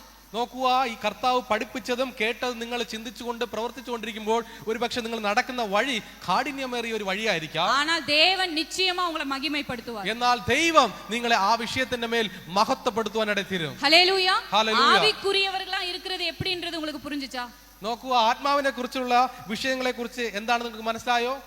எவ்வளவு பேருக்கு புரிஞ்சுச்சு? ஆவிக்குரியவர்களா இருக்கிறது என்னன்றது உங்களுக்கு புரிஞ்சுச்சா? നോക്കൂ, ഒരു ആത്മാവിൽ നടക്കുന്ന വ്യക്തികളെ കുറിച്ച് നാം എങ്ങനെയാണെന്ന് മനസ്സിലാക്കാൻ കഴിഞ്ഞുവല്ലോ. പൗൽ சொல்றார், நீங்க என்ன பாத்தீங்க? നോക്കൂ, പൗലോസ് ചോദിക്കുകയാണ്, നിങ്ങൾ എന്നിൽ നിന്ന് എന്താണ് ശ്രവിച്ചത്? என்கிட்ட இருந்து என்ன ரிசீவ் பண்ணீங்க? എന്റെ കയ്യിൽ നിന്ന് എന്താണ് നിങ്ങൾ പ്രാപിച്ചത്? என்ன கேட்டீங்க? എന്താണ് നിങ്ങൾ എന്നിൽ നിന്ന് കേട്ടത്? அத மட்டும் திங்க் பண்ணுங்க. അതേ എപ്പോഴും ഓർമ്മിക്കുക, ചിന്തിപ്പിൻ എന്നാണ് പൗലോസ് உங்க പറയുന്നത്. சிந்தையில ஒரு உயிர்த்தெழுதல் அனுபவிங்க. അങ്ങനെയാണെങ്കിൽ ഇപ്പോൾ നിങ്ങളുടെ ചിന്താമണ്ഡലത്തിൽ ഒരു പുനരുദ്ധാനം പ്രാപിക്കുക. கடந்த காலத்துல நடந்த வீழ்ச்சியை யோசிச்சுக்கிட்டே இருக்காதீங்க. നോക്കുക, കഴിഞ്ഞ കാലങ്ങളിൽ സംഭവിച്ച വീഴ്ചയെ കുറിച്ചല്ല ചിന്തിക്കേണ്ടത്. உங்களுக்கு எதிரா இருக்க சத்துருடைய பலத்தை சிந்திச்சுக்கிட்டே இருக்காதீங்க. നോക്കുക, നിങ്ങൾക്ക് മുൻപായിരിക്കുന്ന ശത്രുവിന്റെ ബലത്തെ കുറിച്ചല്ല ചിന്തിക്കേണ്ടത്. நீங்க எதுல போதிக்கப்பட்டீங்களோ அதை திங்க் பண்ணிக்கிட்டே നോക്കുക, നിങ്ങൾ ഏത് വിഷയത്തിലാണ് ഉപദേശിക്കപ്പെട്ടിരിക്കുന്നോ ആ വിഷയത്തെ കുറിച്ച് മാത്രം ചിന്തിപ്പിൻ എന്നാണ് തിരുവെഴുത്ത് പഠിപ്പിക്കുന്നത്. அந்த உயிர்த்தெழுதல் உங்களுக்குள்ள வேலை செய்து கொண்டே. നോക്കുക, നിങ്ങൾ ഇപ്രകാരം കേട്ടതും പഠിച്ചതും കണ്ടതും നിങ്ങൾ ചിന്തിച്ചുകൊണ്ടിരിക്കുമ്പോൾ പുനരുദ്ധാനത്തിന്റെ ശക്തി നിങ്ങളുടെ ചിന്താമണ്ഡലങ്ങളിൽ പ്രവർത്തിച്ചുകൊണ്ടേയിരിക്കും. அந்த சிந்தை உங்களுக்குள்ள வரும்போது நீங்க மரண இருளின் பள்ளத்தாக்கை கண்டு பயப்பட மாட்டீங்க. നോക്കുക, ഈ ചിന്ത നിങ്ങളുടെ മേൽ വരുമ്പോൾ കൂരിരുൾ താഴ്വരെ കൂടെ ഞാൻ നടന്നാലും ഞാൻ ഒരു അനർത്ഥവും ഭയപ്പെടുകയില്ല. எந்த சிங்ககேபிக்கும் எந்த அக்கினி சூளைக்கும் நீங்க பயப்பட மாட்டீங்க. നോക്കുക, ഒരു സിംഹക്കുഴിക്കും ഒരു തീച്ചുളയ്ക്കും എന്നെ ദഹിപ്പിക്കുവാൻ കഴിയുകയില്ല. ஏன்னா நீங்க அதெல்லாம் சந்திக்கிறதுக்கு முன்னாடி கர்த்தர் உங்களை மீட்டு கொண்டார். നോക്കുക, ഇത് മുഴുവൻ നിങ്ങൾ അതിനെ ഫേസ് ചെയ്യുന്നതിന് മുൻപേ നിങ്ങളെ കർത്താവ് വിലയ്ക്ക് വാങ്ങിച്ചിരിക്കുകയാണ്. உங்களை மீட்டு கொண்டவர் யார் தெரியுமா? சகலத்தையும் அதினதின் காலத்தில் நேர்த்தியாய் செய்கிறவர். നിങ്ങളുടെ വീണ്ടെടുപ്പുകാരൻ ആരാണെന്ന് അറിയാമോ? അവൻ സകലത്തെയും തന്റെ സമയത്തിൽ ചെയ്യുന്ന സർവശക്തനായ ദൈവമാകുന്നു. Hallelujah, hallelujah. ദാനിയേൽ அந்த சிங்க கெபியிலிருந்து வெளியே வரும்போது ராஜா இப்ப இன்னொரு லா எழுதுறாரு. നോക്കുക, വീണ്ടും സിംഹത്തിന്റെ കുഴിയിൽ നിന്നും ദാനിയേൽ വിടുവിക്കപ്പെടുകയാണ്. മറ്റൊരു നിയമം രാജാവ് എഴുതുകയാണ്. രാജാ சொல்றாரு, இந்த தானியேலுடைய தெய்வம் தான் மெய்யான தெய்வம். നോക്കുക, ഒരു നിയമം എഴുതുകയാണ്, മറ്റൊരു കൽപ്പന പുറപ്പെടുവിക്കുകയാണ്. ഈ ദാനിയേലിന്റെ ദൈവം സത്യമായ ദൈവമാകുന്നു, ജീവനുള്ള ദൈവമാകുന്നു. நீங்க எல்லாரும் அவரை மட்டும்தான் ஆராதிக்கணும். രാജാവിന്റെ കൽപ്പന പുറപ്പെടുകയാണ്. എന്താണ് ആ കൽപ്പന? ദാനിയേലിന്റെ ദൈവം ജീവനുള്ള ദൈവമാകുന്നു. ആയതിനാൽ ജീവനുള്ള ദൈവത്തെ മാത്രം സേവിക്കുക എന്ന് ജനത്തോട് ഒരു കൽപ്പന രാജാവിന്റെ പക്കൽ നിന്ന് പുറപ്പെടുകയാണ്. ക്രിസ്തു യേശുവുക്ക് ഉൾപ്പെട്ടവர்களாய் இருந்து ஆவியின்படி நடக்கிறவர்களுக்கு ஆக்கினை தீர்ப்பு இல்லை. നോക്കുക, ക്രിസ്തു യേശുവിൽ ഞാൻ ആയിരുന്നു അവൻ ആത്മാവിൽ നടക്കുന്ന ഒരു വ്യക്തിക്ക് ശിക്ഷാവിധി ഇല്ല. Hallelujah, hallelujah. ஒரே ஒரு வசனத்தை உங்ககிட்ட சொல்றேன். அதே ரோமர் 8ஆம் அதிகாரத்துல ரோமர் 8ஆம் அதிகாரத்தின் 13வது வசனத்தை வாசிச்சு பாருங்க. நீங்க எப்படி ஆவிக்குரிய ரீதியா நடக்கிறது. நான் ஒருவேளை சொல்லும்போது நீங்க நினைக்கலாம் நல்லா இருக்கு, ஆனா எப்படி நடக்கிறது பாஸ்டர், எப்படி നടக்கிறது സിസ്റ്റർ? ഒരുപക്ഷെ ഞാനിത് പറഞ്ഞുകൊണ്ടിരിക്കുമ്പോൾ ഇതൊക്കെ കേൾക്കാൻ നല്ലതാണ്, പക്ഷെ എപ്രകാരമാണ് നടക്കുന്നത് എന്ന് നിങ്ങൾ ഒരുപക്ഷെ ചിന്തിച്ചേക്കാം. 13ആം വചനം വാസിക്കാം. 13ആം വാക്യം എന്താണ് നമ്മെ പഠിപ്പിക്കുന്നത്? നിങ്ങൾ ജഡത്തെ അനുസരിച്ച് ജീവിക്കുന്നെങ്കിൽ മരിക്കും നിശ്ചയം. ആത്മാവിനാൽ ശരീരത്തിന്റെ പ്രവൃത്തികളെ മരിപ്പിക്കുന്നെങ്കിലോ നിങ്ങൾ ജീവിക്കും. ഹല്ലേലൂയ. ഹല്ലേലൂയ.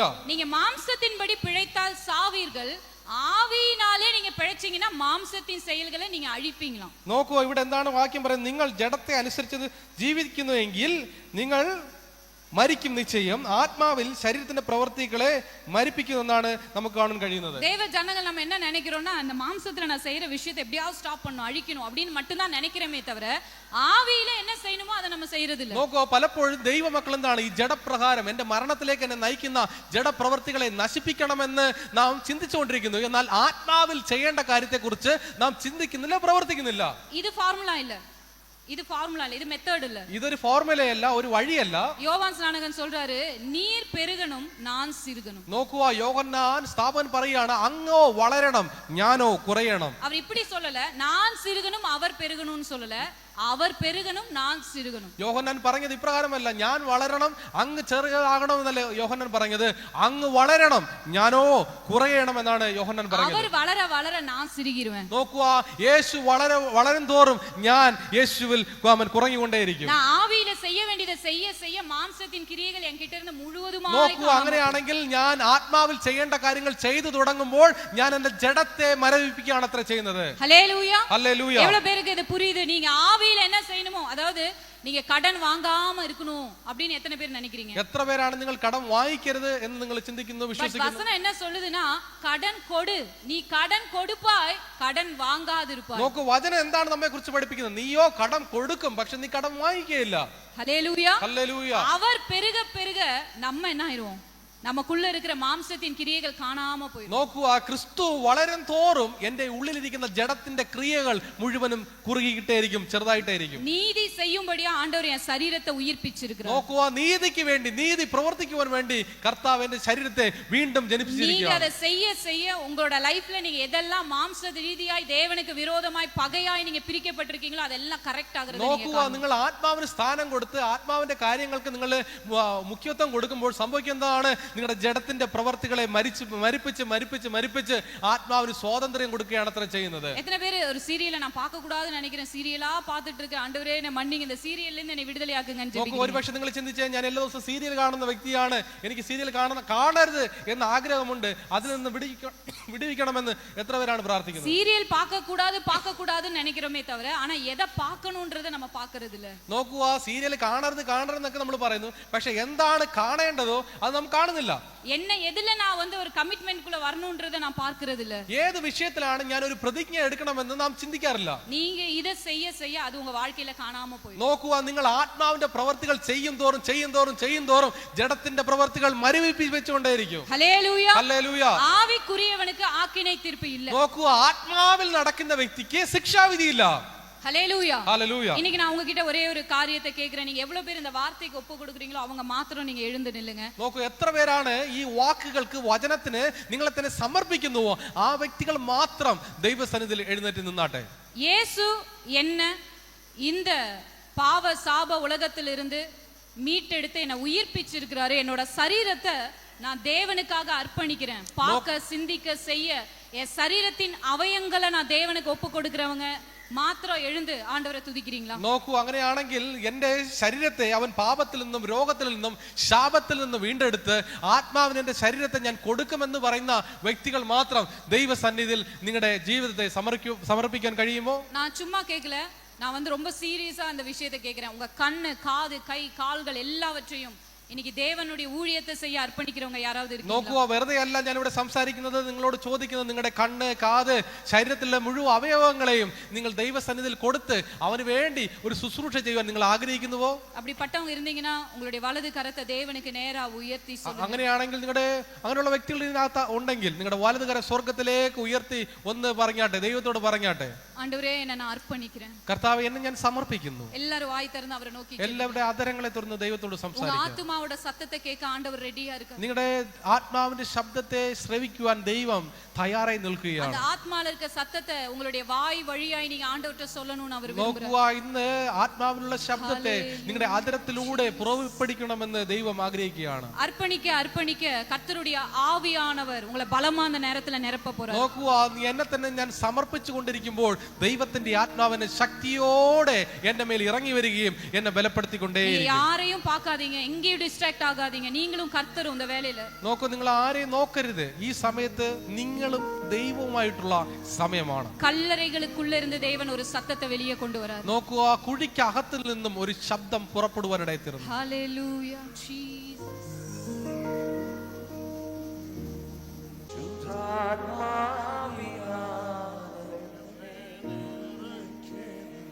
കേട്ട വചനത്തെ ഉൾക്കൊണ്ടുകൊണ്ട് ആ കരങ്ങളെല്ലാം ഉയർത്തി കണ്ണുകളെ അടച്ച്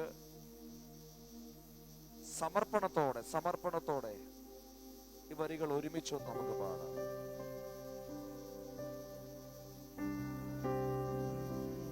എന്നെ മുറ്റുമായി ഞാൻ സമർപ്പിക്കുന്നേ, നിൻ വചനത്താൽ എന്നെ കഴുകണമേ, നിന്റെ ഹിതം പോലെ എന്നെ നടത്തണമേ, ശുദ്ധാത്മാവിനാൽ എന്നെ നിറയ്ക്കണമേ. ഒരിക്കൽ കൂടെ, എന്നെ മുറ്റുമായി ഞാൻ സമർപ്പിക്കുന്നേ, നിൻ വചനത്താൽ എന്നെ കഴുകണമേ, നിന്റെ ഹിതം പോലെ എന്നെ നടത്തണമേ, ശുദ്ധാത്മാവിനാൽ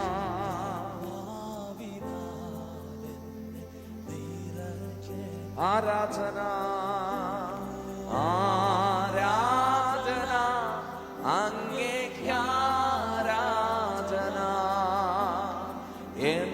എന്നേശുവേ അങ്ങേക്കാരാധന, ആരാധന അങ്ങേക്കാരാധന,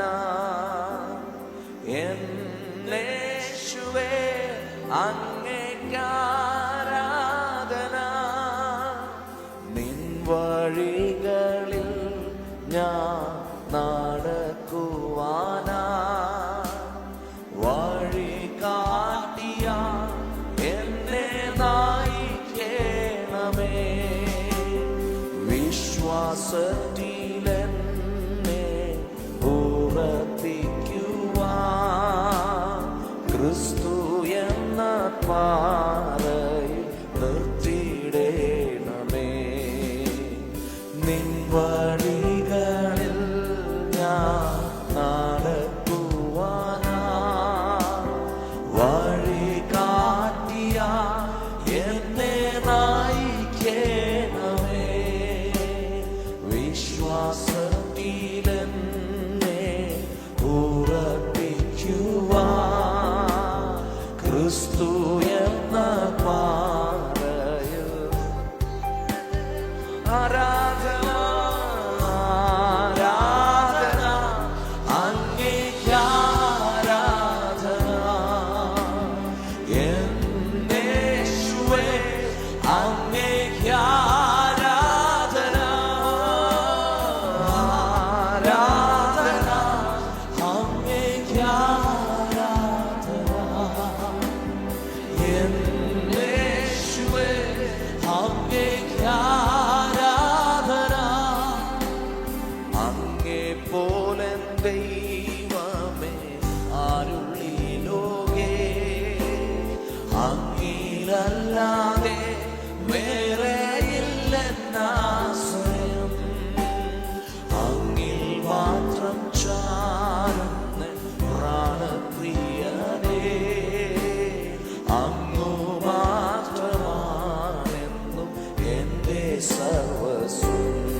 ആരാധനയായി ഉയരട്ടെ.